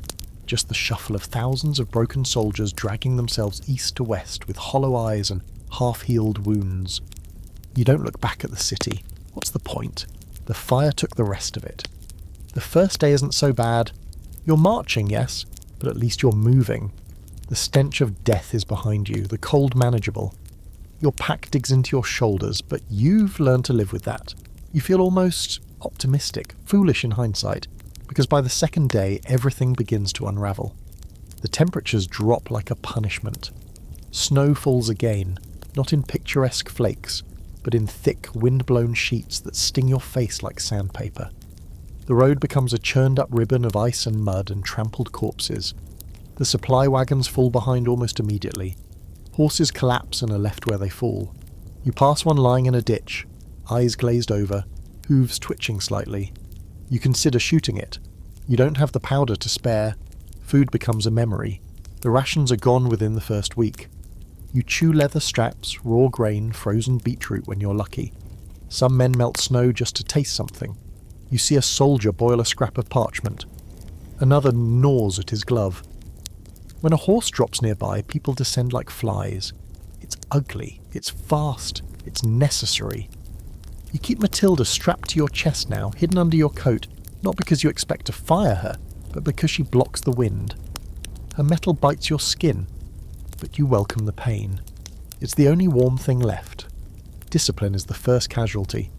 Officers try to maintain order.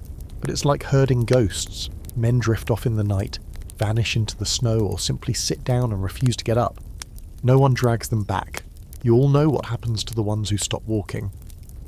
One morning you wake up next to a soldier whose face is frozen solid. Eyes open, frost in his beard. He looks peaceful.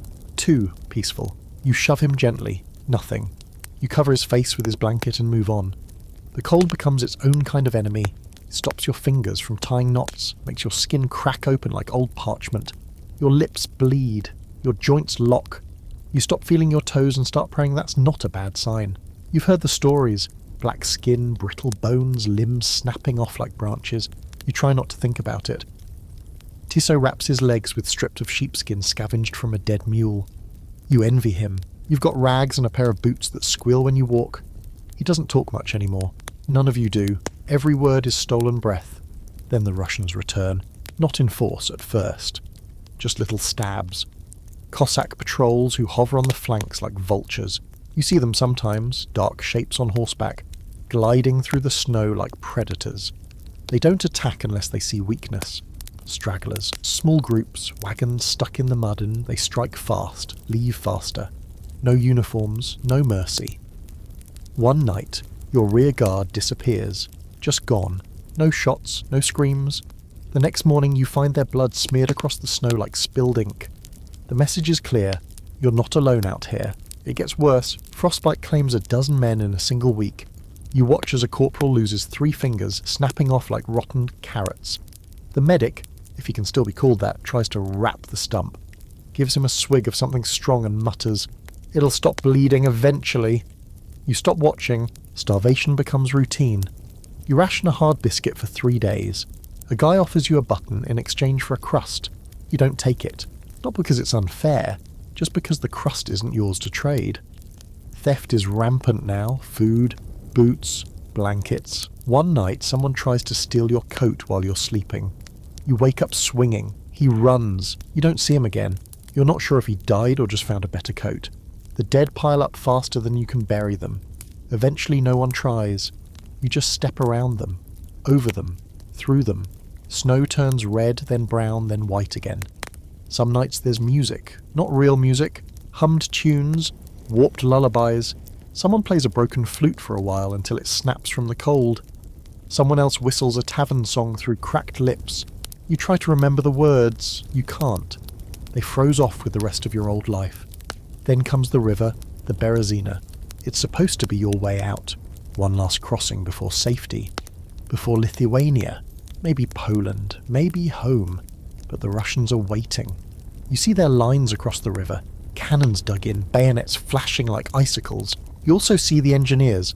Desperate, frantic men trying to build a bridge across icy water with tools that don't work, and men who can barely stand. You're ordered to wait. It takes 3 days. 3 days of bombardment, chaos, frostbite, and screams. Horses plunging into the river and never surfacing. Men trampled in the rush. Fires set just to keep warm. You huddle with what's left of your unit behind a frozen cart, watching as cannonballs skip across the water like skipping stones from hell.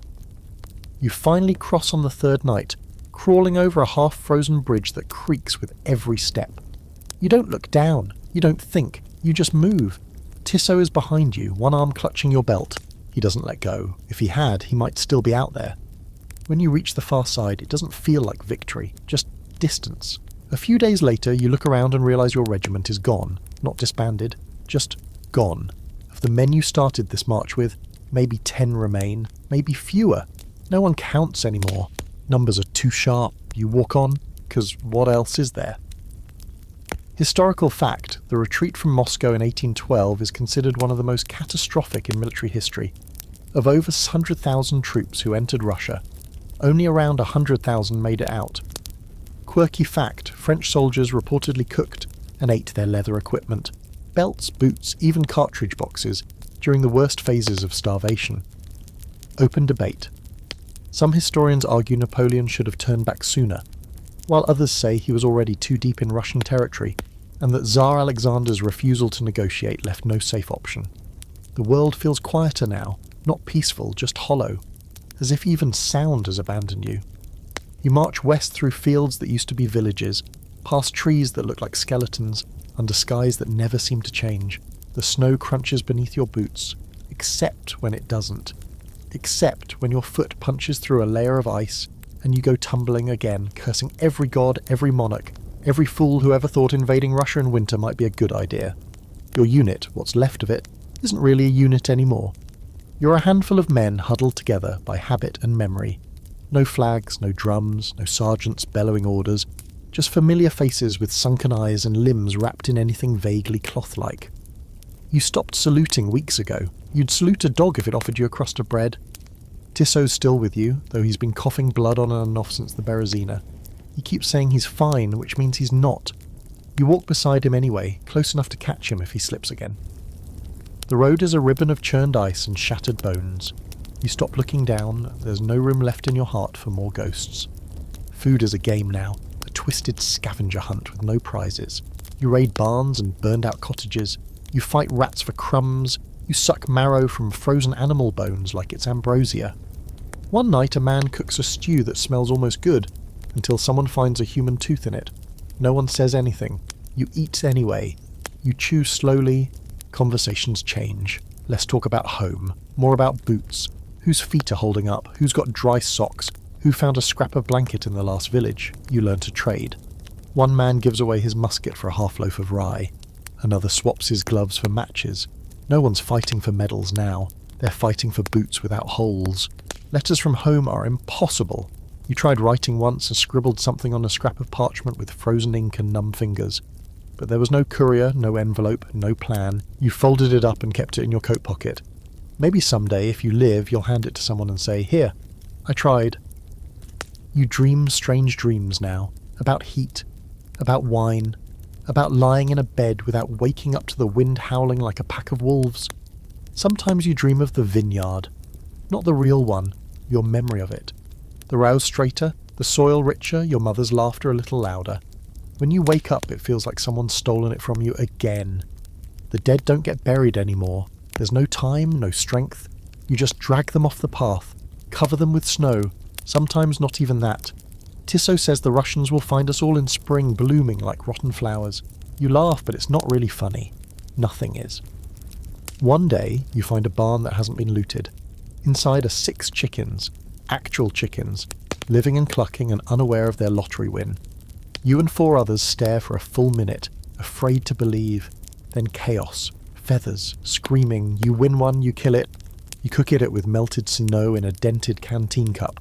It's the best meal of your life. You lick your fingers for hours afterward, chasing the ghost of Greece.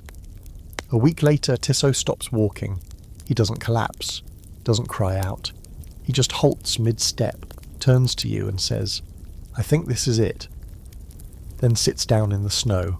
You crouch beside him, shaking, your knees threatening to buckle. "No," you say, "not here." But he smiles, actually smiles, and says, "It's all right. I don't think I was supposed to make it anyway." You argue, plead, offer him your blanket, your boots, whatever he wants. He waves you off. He takes something from his coat. A small wooden token carved with the image of a wine goblet. "From my brother," he says. "Keep it warm for me." You sit with him until his breath goes still, then you close his eyes. You say nothing. What could you say? Then you stand, wrap your scarf tighter and start walking. Alone now. Days blur. The road never ends. Sometimes you march with strangers, you share a fire, a flask, a curse. Then morning comes and you never see them again. You pass through towns that look at you like you're a ghost, which honestly you are. A walking remnant, a survivor of something that didn't feel survivable. In one village, a woman gives you a boiled potato. You almost cry. You eat it so slowly it takes an hour. Spring begins to show in small ways. The snow gets thinner. The birds return. The air loses some of its knife's edge. But your body doesn't believe it. Your joints still ache. Your fingers still twitch. You still walk like the world owes you a punch. Eventually you reach a depot. A real one. With tents, flags, officers and clean coats. Someone calls it Vilnius. You barely hear. You collapse into a cot that smells like medicine and mould. A medic checks your pulse, frowns, and walks away. You wake up 3 days later with soup beside you. You made it. Not to France, not home, but out of Russia. which at this point might be the same thing. You try to count how many of your original regiment survived. You stop at 10, you're not sure why. 10 feels like a mercy. You write another letter, this one you finish, you hand it to a courier with ink-stained fingers and eyes too young for war. To Burgundy, you say, if the roads are open. He nods. You hope he makes it, because somehow you did. Historical fact.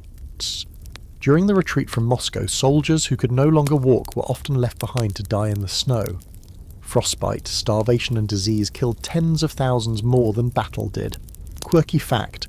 Some soldiers believed singing could keep frostbite at bay, so entire units marched through snowstorms humming half-frozen lullabies to themselves.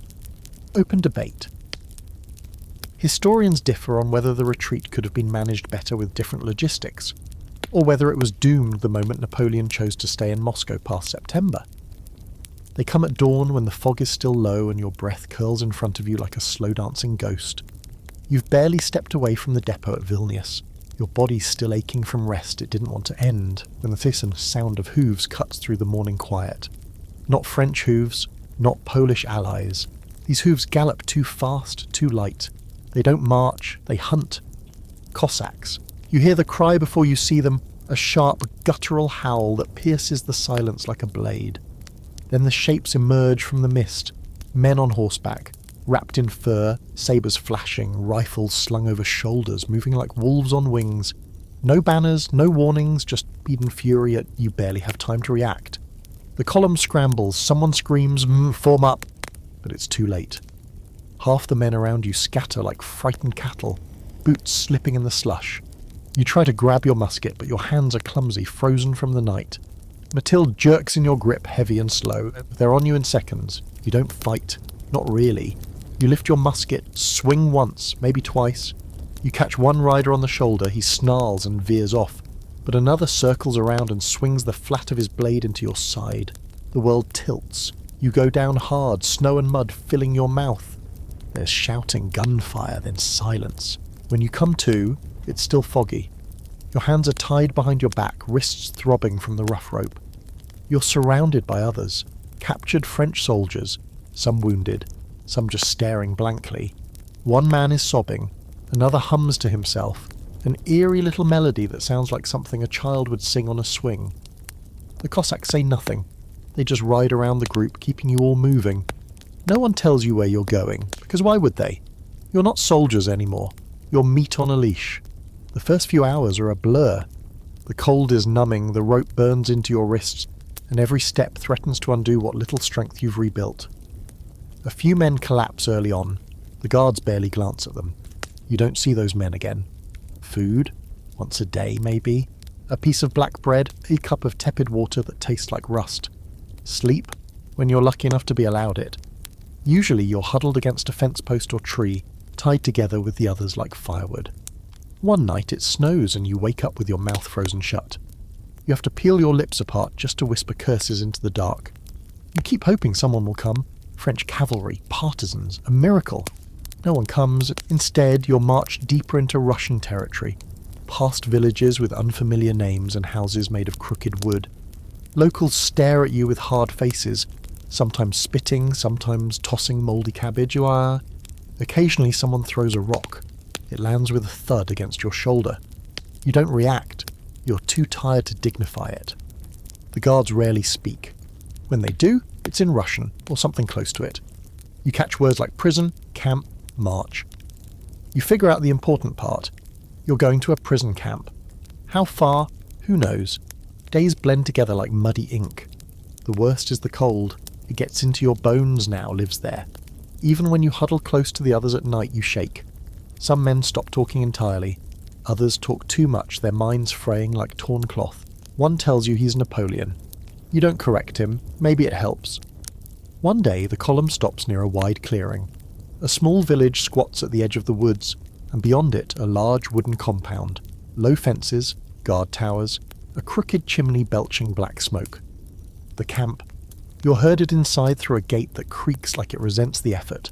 The interior smells like burned soup and old sweat. Wooden barracks line the perimeter, half collapsed and coated in frost. You're assigned to one of the dormitories, which is generous considering it's just a long shack with straw on the floor and holes in the roof. The routine settles in quickly. Wake up, count off, haul wood, dig trenches, carry buckets of ice to melt for water. You're a prisoner, but they still expect labour. If you refuse, you're whipped. If you work too slowly, you're beaten. If you collapse, you're forgotten. And yet, it's not the worst place you've been, not by a long shot. Here at least there's some structure. There's a barrel fire most nights, even if it barely warms your fingers. There's bread, thin soup, water that doesn't immediately kill you. You start to make connections, other prisoners who speak French or try to. A German named Klaus who shares stories of his hometown. A Polish boy too young to be here, who gives you his extra bread crust when your hands are shaking too hard to eat.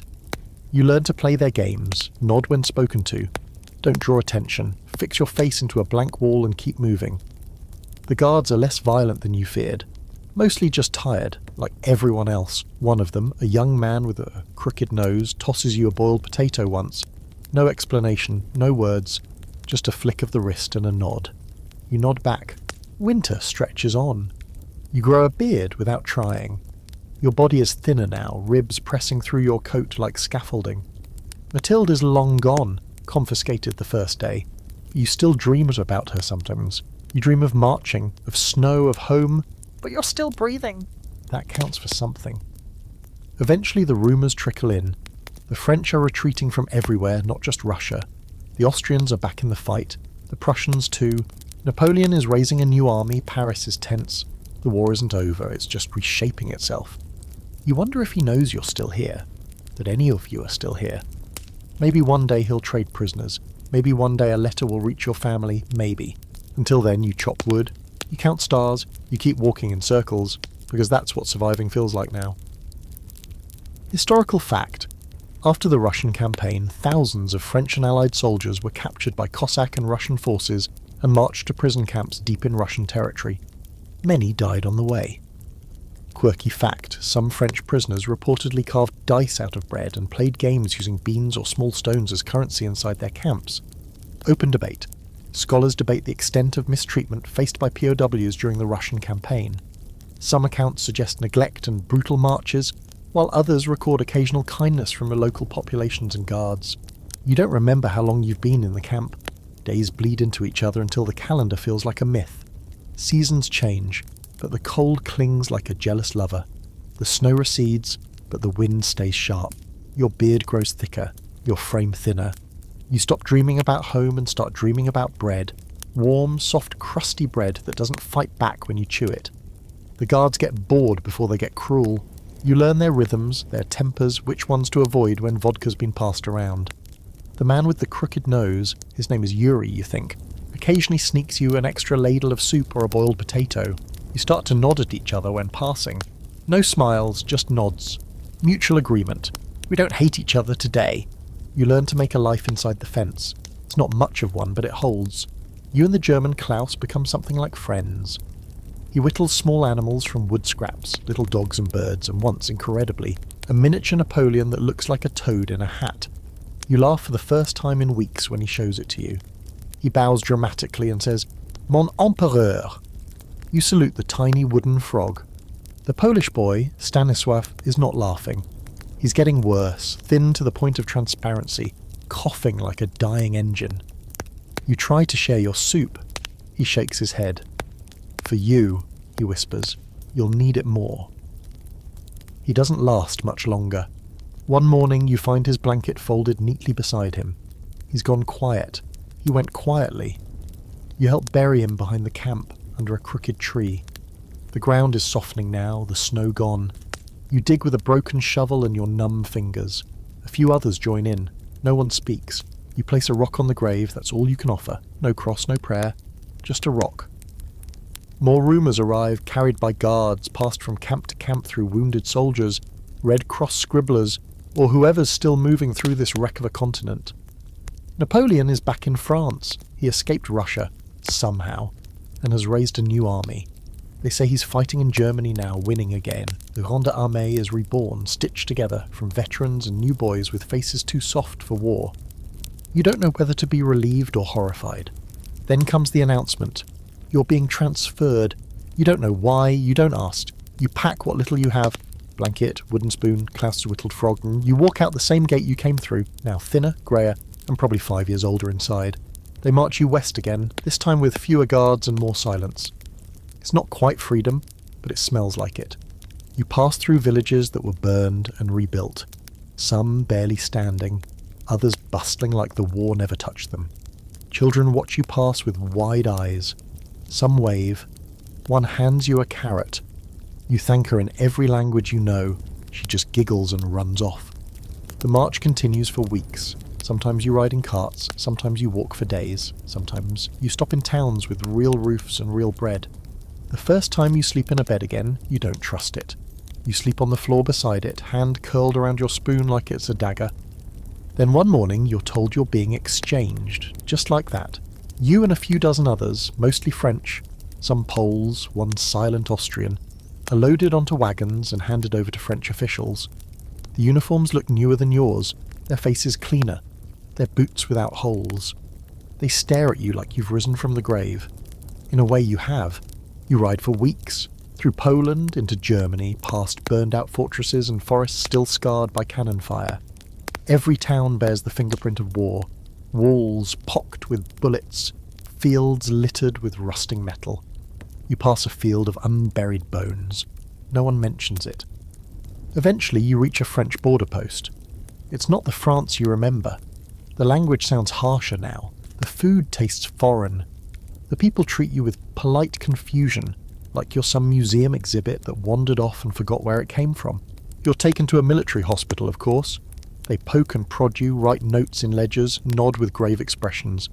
You nod back like you understand, but all you really care about is the soft bed and the food. Real food. Warm and seasoned. You cry the first time they serve you soup with actual herbs in it.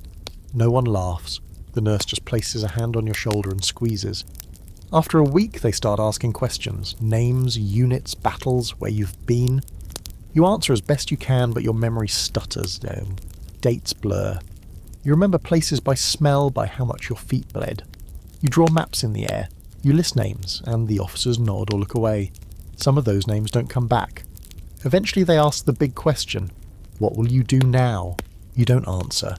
Because you don't know. You're not a soldier anymore. Or maybe you are. Maybe you'll always be, but the war's not done yet. Napoleon's still fighting, still chasing that last bit of glory, and you've just come from hell. You're not sure if you're ready to jump back in. One morning Klaus appears at the door of the hospital ward, a little cleaner, a little better fed. He grins, holds up the wooden frog. Told you I'd keep him, he says. You grin back. It's the closest thing to joy you've felt in months. You leave the hospital together, head west, maybe to Paris, maybe to wherever they need the wounded to be useful again. You're not whole, but you're walking, and that still counts. Historical fact, many POWs from Napoleon's campaigns were eventually returned to France in prisoner exchanges, often months or years after their capture, though many remained unaccounted for. Quirky fact, some former POWs reportedly returned home with local pets or habits from their captors' cultures, like tea drinking or onion vodka. Open debate. There's ongoing discussion among historians about how POW experiences affected post-war French society. Some see returning veterans as honoured survivors, others as inconvenient reminders of failure. They say lightning doesn't strike the same place twice. That's a lie. It's already struck France 4 or 5 times since you left Russia, and now it's about to do it again. You're standing in a small military camp outside Paris, back in uniform, back in boots that barely fit, watching as officers read out the latest orders like prophets warning of fire. Napoleon's returned from exile. He's landed at the southern coast, just walked off the boat like he never left. And the country, it's losing its collective mind. Louis XVIII has fled. The monarchy's evaporated like steam. Every veteran, every officer who ever fought for the emperor suddenly feels that familiar tug in the gut. The old loyalty waking up like a bear in spring. Some cheer, some panic. You just blink, wondering how many times history can roll over the same tracks and still act surprised. You weren't planning to re-enlist. Truly. You told yourself, one more step, one more night, and I'm done. You made it through Egypt, you crawled out of Russia, you buried half your regiment and watched the rest dissolve in snow. You paid your dues, twice over. But then word came that Napoleon was rebuilding his army. That he was offering rank and pay and purpose to anyone who had survived the last mess. and for reasons you still can't quite name, you found your feet carrying you toward the recruitment tent. They recognised you. Not your name, but the look. That half-burned expression all Russian veterans wear. The officer didn't even ask questions, just gave you a fresh coat, a stamped paper, and a nod that said, "Welcome back to the fire. You're not alone." The camps fill quickly with others like you, ragged, scarred, unkillable. The younger recruits whisper when you walk past. You hear them mutter things like Moscow and ghost men. You don't correct them. Let them believe what they want. You've seen worse than they can imagine. The new army is strange, smaller, yes, but more focused. No more dragging half of Europe behind French banners. This time it's mostly Frenchmen, veterans, volunteers, the true believers. Napoleon himself tours the camps, and you see him again riding past like some mythical beast made real. He looks older, leaner, but his eyes still have that strange heat, like he's already 3 moves ahead of everyone else and is only half present in this reality. He doesn't notice you, but that's fine. You're not here to be noticed. Training resumes. Your boots feel foreign again, your muscles groan, your back protests, but you fall into rhythm easily enough. Marching drills, bayonet practice, reloading exercises, same old ghosts, different season. You pick up a new musket, lighter than Matilda, but lacking her personality. You call her Madeleine. She doesn't argue. You see familiar faces in camp. Some you'd assumed were dead. A man named Remy from your 1st battalion, missing an ear now, but still laughing like nothing ever happened. You embrace like brothers. Don't even need to speak. Just lean against each other and breathe. Letters start to arrive, carried on horseback from villages and cities now buzzing with war. One reaches you from Burgundy. Your sister. Alive. Married.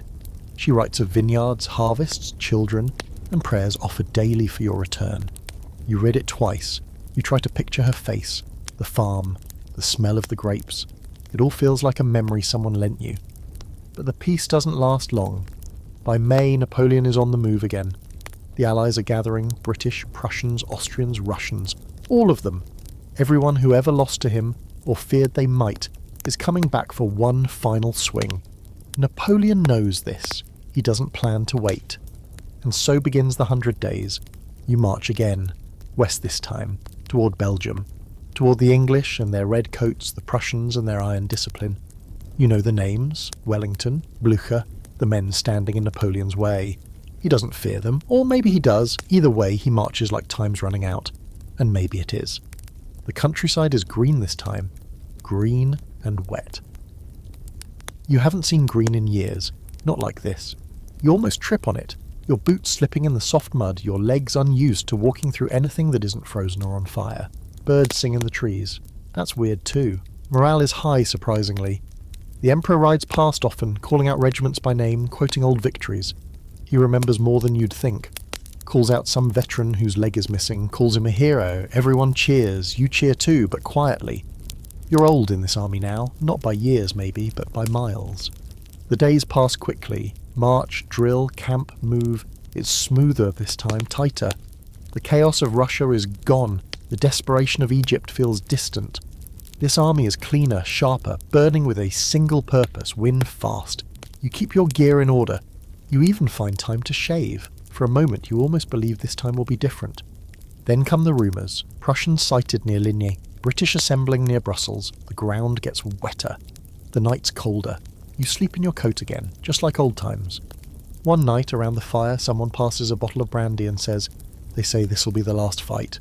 Another replies, "Said that at Austerlitz, said it again at Borodino." You don't say anything. You sip. You let the heat warm your chest. You look at the stars. You wonder if Russia had stars like these, and you just never looked up long enough to see them. Then the order comes. Prepare to engage. The name rolls through camp like thunder. Waterloo. You've never heard of it. Just a village somewhere in Belgium. Just another name, like Ulm, like Marengo. Like Wagram, like a dozen other places where men were turned into history. You clean your musket. You wrap your feet. You eat what might be your last meal. It's not much. Bread, cheese, something resembling ham. You savour it like a nobleman. You don't pray. Not exactly. But you close your eyes and picture the vineyard. The smell of pressed grapes. Your sister's laugh. A world without mud and drums and dying horses. Then you open your eyes, stand up and fall into formation. You march toward the last fight. Because you're a soldier in Napoleon's army. And you've come this far. Historical fact. The 100 Days marks Napoleon's dramatic return from exile on Elba and his final attempt to reclaim control of Europe, ending in the fateful Battle of Waterloo. Quirky fact, some soldiers during the 100 Days sewed secret pouches into their uniforms for lucky charms. Pieces of soil from home, locks of hair, even dried apple seeds. Open debate. Historians continue to debate whether Napoleon's rapid reorganisation of his army during the 100 Days was a remarkable feat of leadership, or a desperate gamble fuelled by fading political options. The morning of Waterloo is wet and grey and too quiet. Rain fell hard the night before, pounding into the soil like it was trying to dig its own trenches. Now, the ground squelches with every step, sucking at your boots, threatening to pull you down before the battle even begins. You stand in formation on the muddy rise, musket held tight, eyes forward, heart somewhere behind your ribs doing its best not to explode. All around you, the army stretches into the mist. Men stamping feet, muttering prayers, coughing into wet sleeves. Officers shout in clipped voices, trying to sound confident, trying to sound like this is just another battle, like it's not the culmination of 20 years of blood and empire. You don't need them to say it. You feel it in your gut. This is it. The end of something, whether you live to see it or not. The British are just over the ridge. You can't see them, but you know they're there. Silent behind the low crest, red coats blending into the fog. Somewhere beyond them, the Prussians are marching into, and you wonder what twisted god decided to hand you both at once. Wellington and Blucher, the hammer and the anvil. The artillery opens first. Thunder cracks across the plain, followed by screaming iron and shouts. You watch the enemy's position vanish behind clouds of smoke, then reappear just as fast. Cannonballs land close enough to send earth into your mouth. You don't duck anymore. There's no point. If it's your name on that shot, it finds you. If not, you keep moving. You're part of a reserve unit at first, kept behind the front line, ready to reinforce where the real bleeding begins. You wait with your musket across your chest, your coat soaked through, the air buzzing with nerves and powder smoke. Nearby, someone vomits. Another man pisses himself without even noticing. You try not to look. Then hours in, your orders come. You're moving forward, down the slope, through mud thick enough to pull your shoes off, past the wreckage of earlier charges, fallen cavalrymen, shattered cannons, broken muskets still clutched by hands no longer attached to anything else. The smell is already here. Gunpowder, horse sweat, blood and fear. You breathe through your mouth and pray your stomach holds. You hit the British lines near a farmhouse. Hougoumont, someone whispers. It's a fortress now, soaked in blood and bayonets. The fighting is brutal, hand to hand. You fire once, maybe twice, before the ranks tangle and it's all elbows and steel and screaming. You lose sight of everything except the man in front of you, the weight of your musket, and the wet slap of bodies hitting the ground. You kill someone, you're not sure how. A redcoat, young, eyes wide, bayonet raised. You thrust first. He makes a sound like he's trying to say something, then collapses into the mud. You step over him. You don't stop to think about it. If you do, you won't move again. The French push falters, then surges again, like a tide too stubborn to know it's already receding. You move from hedgerow to hedgerow, through smoke so thick you can't tell which direction is forward anymore. Officers yell to regroup, drummers beat frantic rhythms, someone shouts, La garde avance. The Imperial Guard is being sent in, Napoleon's last reserve, his veterans, his pride, and that's when you know he's out of options, because when the Guard goes forward there's nothing left behind. You're not Guard, not officially, but they need every musket, and so you're pulled in, swept up with the final wave of France's might, stomping up a hill against the British ridge. The cannon fire is relentless. Men drop like marionettes with their strings cut. You keep walking. You're not brave. You're just afraid of what happens if you stop. And then, it breaks. Somewhere ahead, you hear a shout, something panicked, something new. A line buckles, a gap opens, the guard hesitates. Then, without warning, the British charge. Bayonets gleaming, red coats roaring, surging downhill like a crimson avalanche. You turn, you rerun. It's not cowardice, it's survival. The line disintegrates. The hill becomes a nightmare of sliding mud, screaming men, shattered standards. Horses trample everything. The French army, once so proud, so enormous, so sure, becomes a fleeing mass of limbs and panic. The sky itself seems to tilt. You run until your legs give out, then crawl. You lose your musket, your pack, you keep your canteen, you don't know why. Maybe because it feels like something's still yours, you find a ditch and collapse into it. Around you, others lie groaning. Some don't move. One man sobs. You just breathe. Deep, slow, shallow breaths. You don't cry. There's no time. You're listening for footsteps, for sabres, for the British to come finish the job, but they don't. They're too busy chasing the Emperor. Napoleon is gone before nightfall. Defeated. Escaped. The army shattered behind him. You survive the night by sharing a coat with a stranger. You don't speak, you just press your backs together for warmth. In the morning, what's left of the army limps south. Broken, staving, ashamed. No orders, no officers, no songs. It's over, not just the battle, everything. The Empire is finished. You walk through towns that stare at you like your plague. No cheers, no support, no one throws flowers anymore. You sleep in barns, beg for food. You're wearing the uniform of a memory now, something the world is already trying to forget. But you're alive. You made it. Again.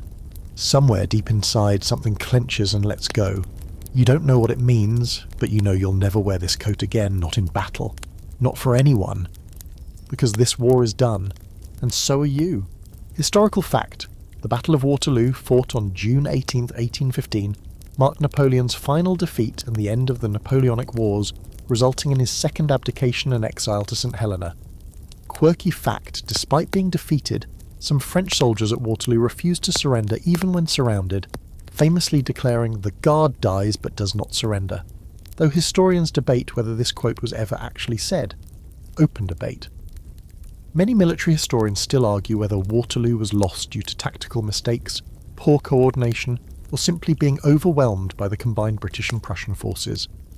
You return to France not as a hero, not even as a soldier, but as one of the thousands who simply didn't die.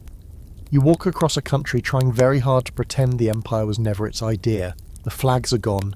The tricolour is folded up in closets. Bourbon banners flap in the breeze, white and clean and smug. People don't meet your eyes. They see the uniform, and they see a mistake. The roads are busy with others like you, ragged veterans, wounded men, deserters trying to pass as tradesmen. Some still wear bits of uniform, others have burned theirs. You keep yours, for now, not out of pride, not anymore, just because it's the only thing between you and the wind. When you reach your village, it's almost too quiet to feel real. The vineyard is still there. Rows of green vines stretching into the hills like veins beneath pale skin. Your sister's house is smaller than you remember, or maybe you've just grown too far away. She opens the door and doesn't recognise you at first. You say her name, she drops the laundry in her hands. She says nothing for a full minute. Then she steps forward and hugs you so hard your ribs creak. There are tears. Of course there are. You cry. She cries. Her children peek from behind the door, wide-eyed and silent. You kneel in the dirt and let them stare. You don't feel like a man anymore. You feel like a story that's wandered off the page. The next few days pass in a blur of softness. Soft bread, soft beds, soft voices. You eat until you're full. You sleep through entire nights without waking to gunfire. You sit under the old chestnut tree and just exist. That alone feels like an act of rebellion. You try to explain once what it was like. Egypt, Russia, Waterloo, but the words feel empty when you speak them. Like trying to describe drowning to someone who's never seen water. Your sister listens patiently, but you can see it in her eyes. She doesn't want the details, she just wants to know you're still breathing. So you stop talking. You help with the vineyard instead. The vines don't care about empires. They need pruning, watering, watching. You find something oddly holy about the repetition, tying branches, brushing soil off the roots, wiping sweat from your brow as the sun climbs the sky. Your hands remember this work. It grounds you, anchors you, heals you. But the past is never quite done. Now and then people pass through the village, merchants, gendarmes, travellers with newspapers tucked under their arms. They speak of the world as if it's a thing you never knew. Napoleon is on St. Helena now, thousands of miles away, exiled for good. The British guard him like a dangerous relic. They say he walks the beach there, staring out at nothing, a lion with no kingdom. You don't know what to feel about that. He made you a soldier, sent you across continents, gave your life purpose, then nearly ended it. You admired him once. Maybe you still do. Maybe you always will, but it's different now. There's no glory left in the story, only weight. One evening you receive a letter. It's from Remy, the one-eared madman from your 1st Battalion. He survived too, lives in Lyon now, working in a smithy, mending ploughs instead of forging swords. He writes with flourishes, always did. He tells you the guard wasn't truly wiped out, just scattered. Broken bones, not dust. He invites you to visit. You think about it, but not yet. You've only just started breathing again. You do write back, though. You tell him about the vineyard, about your sister's kids and the soft bread and the way your knees still ache when the weather shifts. You include a pressed grape leaf in the envelope. He always liked little gestures like that. Then one day a traveller arrives in town with a trunk full of odds and ends. Old books, broken tools, pieces of uniform that he claims are genuine artefacts. You browse more out of habit than interest, and there, in a battered crate, you see a musket. It's not Matilda. Can't be. But for a second you feel something pull at your chest. You pick it up, feel its weight, the familiarity of it. You run your thumb along the stock and imagine the crack of a shot, the smell of powder, the kick in your shoulder. Then you set it back down. The traveller says, "It's a fine piece."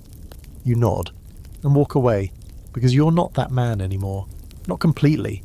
Still, some nights when the wind is just right, when the stars come out and the vineyard is quiet, you sit on the old stone wall and think about the marches, the frozen rivers, the desert heat, the faces Tissot, Klaus, Stanisław Dems that live only in your memory now. You raise a cup of wine, your wine, and whisper a toast to the survivors and to the ones who didn't. Historical fact: after his defeat at Waterloo in 1815, Napoleon Bonaparte was exiled by the British to the remote island of St. Helena in the South Atlantic, where he died 6 years later. Quirky fact: some French peasants continued to keep portraits of Napoleon hidden in their homes long after his fall, referring to him as the Little Corporal and praying for his return. Open debate. Historians still argue whether Napoleon's legacy should be remembered as that of a tyrant, a military genius, a failed idealist, or all three. The years begin to pass, not quickly, not slowly, just stumblingly, like a stream carving its quiet path through stone. You settle into life at the vineyard, not because it was always the plan, but because it's the only life that still fits. War doesn't really end when the guns go quiet, it just changes shape. Now, instead of marching orders, you act up with the sun. Instead of cannon fire, you listen to birdsong. But the silence, that's the hardest part. You spent so long surrounded by chaos that the absence of it feels like a hole you could fall into. At first, you wake in the middle of the night, your hands gripping for a musket that's not there. Sometimes it's a sound that does it. A cracking branch, a pot dropping in the kitchen.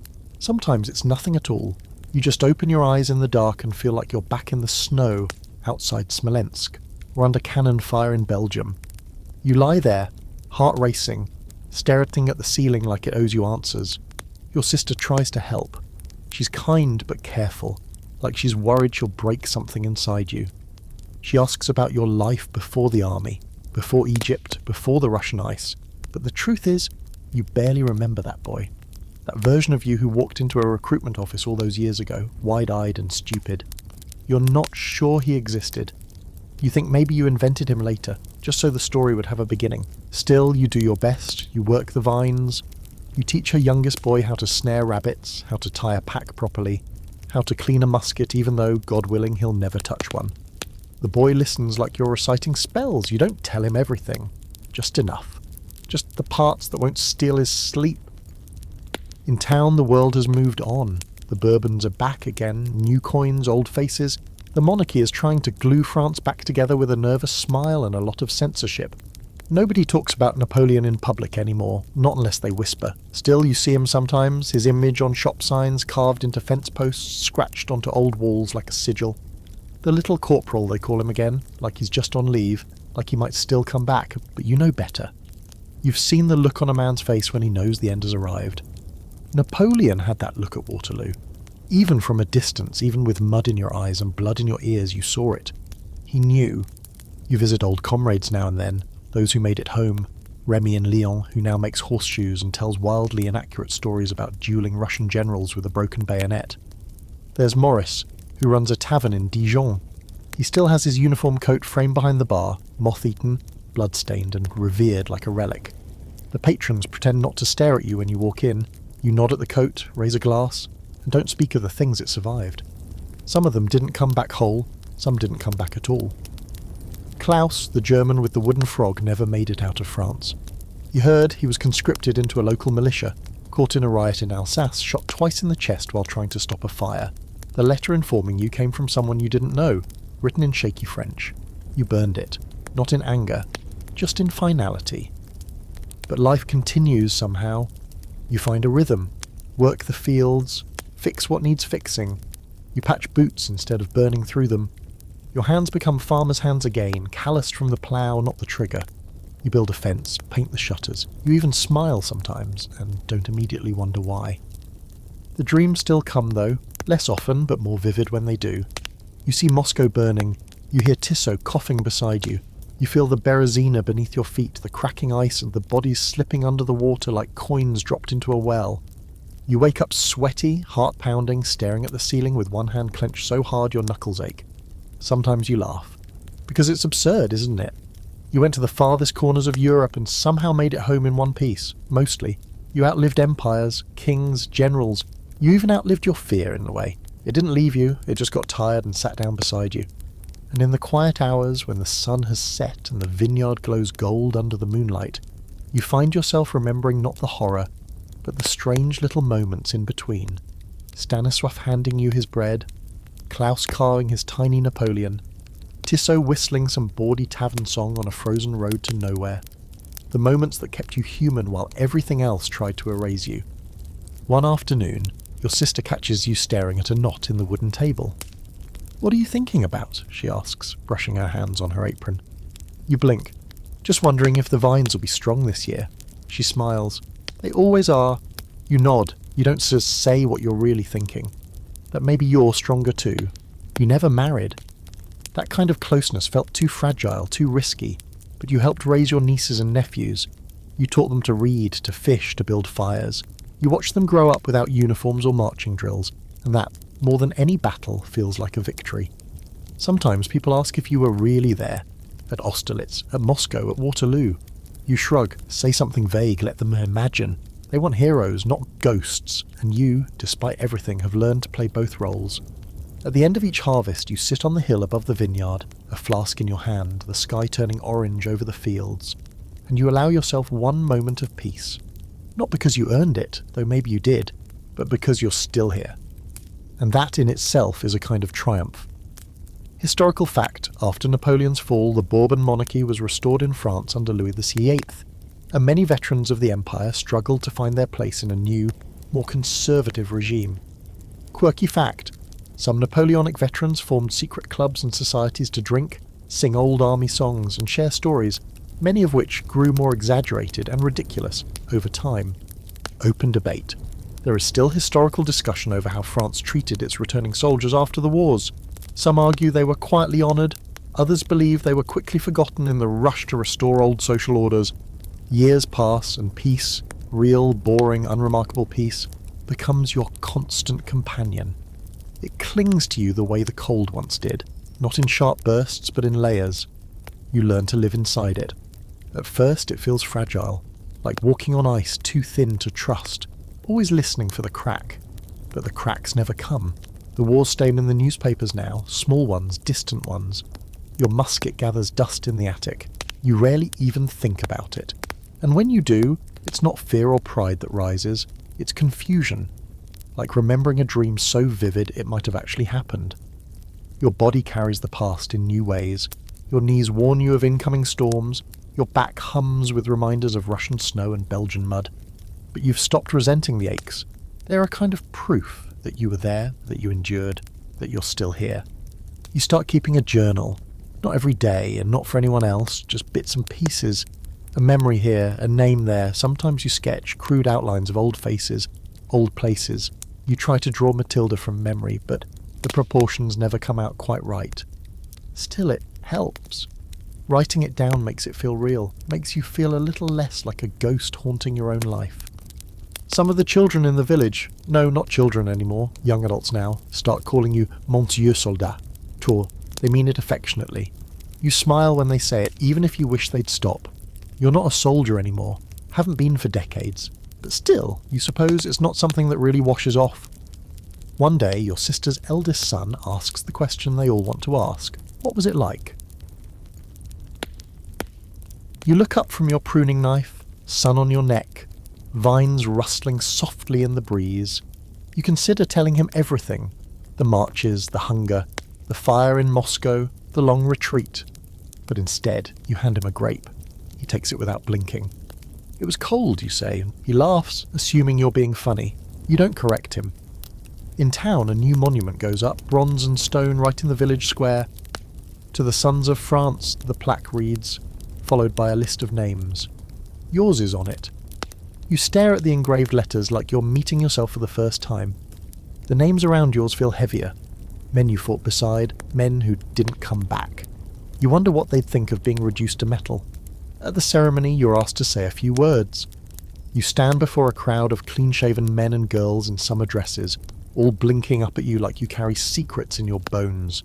You clear your throat, forget your lines, then simply say, "We came home. Some didn't. Remember both." It's enough.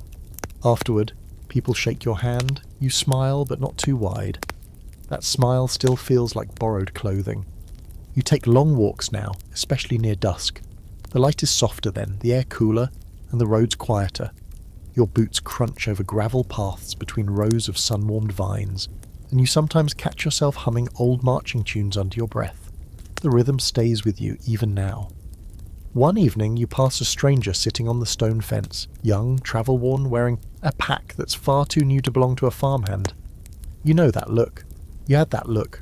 You pause, offer him a sip from your flask. He accepts with a grateful nod. "You served?" he asks. You nod. "Where?" You think for a second, then smile gently. "Everywhere." He laughs, uncertain whether it's a joke. "What was the worst?" You don't hesitate. "Leaving." He doesn't laugh at that. The next day you find a small package on your doorstep. Inside is a drawing, sketched quickly, clumsily, but with effort. It's you sitting on the fence sharing a drink. Underneath, one word, merci. You keep the drawing tucked in your journal. Time becomes something you watch, not chase. You know you're slower now. You see it in the way people offer you a hand you didn't ask for. You take it anyway. Pride is something you left on a battlefield long ago. Sometimes you dream again, not the sharp, bloody dream from the early years. These are softer. You're walking along the edge of a river. The sun is warm. You hear someone calling your name, but you don't turn around. You wake up feeling calm, not shaken. One morning you open a letter from Lyle. Remy's daughter writes that he passed away in his sleep. Peacefully, she says, with a glass of wine in his hand and a story on his lips. You raise a glass in his honour that night and tell one of his outrageous tales to the local baker, who laughs hard enough to snort. Remy would have liked that. You spend more time sitting on the porch, watching the horizon, listening to the birds. Some of the younger villagers stop by from time to time, asking for help with tools, advice on rab, fungus, stories about the Emperor. You give them the first two, the third, only sometimes. You don't want to be remembered for the war, not entirely. You want to be remembered for the vines, for the laughter, for the stubborn old man who taught the baker's son how to mend a wheelbarrow without snapping the axle. But you keep your uniform folded in a cedar chest. You open it every year on June the 18th. You lay it across your bed. You run your fingers over the seams. Then you fold it again. One last march, you think, will come one day. Not today, not yet. But when it does, you hope it's a quiet one. No drums, no trumpets, just the rustle of vines in the wind and the taste of wine on your tongue. And maybe, somewhere in the distance, the sound of boots in snow. Historical fact, many Napoleonic veterans lived long after the fall of the Empire, with some even being photographed in their later years wearing their old uniforms. Living relics of a fading world. Quirky fact, the last known surviving soldier of Napoleon's army, Claude Picard, reportedly lived until 1894, and was often asked to pose in his Chateauin uniform for public events. Open debate. Some historians suggest that the long shadow of the Napoleonic Wars profoundly shaped French cultural identity, instilling both pride and trauma that influenced generations. The day you realise you're the last one isn't marked by fanfare or sorrow. No letter arrives, no distant knock on your door. It comes to you like most things do now, quietly in the middle of a mundane chore. You're shelling peas on the back porch, the sunlight filtering through grapevine leaves, and your hand pauses mid-snap. You sit still for a moment, fingers resting on the smooth green pod, and you just know. Remy is gone. Klaus is gone. Morris. Even the ones whose names faded years ago. All of them. Their stories ended, one by one, and somehow you're still here. The world around you has changed so much it feels like someone else's dream. The horses have mostly vanished from the roads, replaced by the metal beasts with sputtering engines and round glass eyes. You watch the telegraph arrive, then the railroads, then rumours of flying machines. You saw governments rise and fall like wheat before the scythe, and through it all, the vineyard remained. The soil stayed warm, the vines still needed tending. You let that be your anchor. You're not strong anymore, not the way you were when you crossed the Alps on frostbitten feet or dragged yourself out of a Russian ditch. But your hands still remember the rhythm of pruning, the gentle twist of ripe grapes off the vine.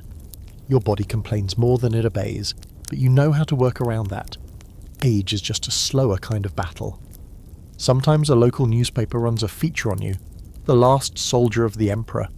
They bring a photographer, a man with a thick moustache and ink-stained fingers who asks you to pose in your old uniform. You refuse, not because you're ashamed, far from it, but because you're not that soldier anymore.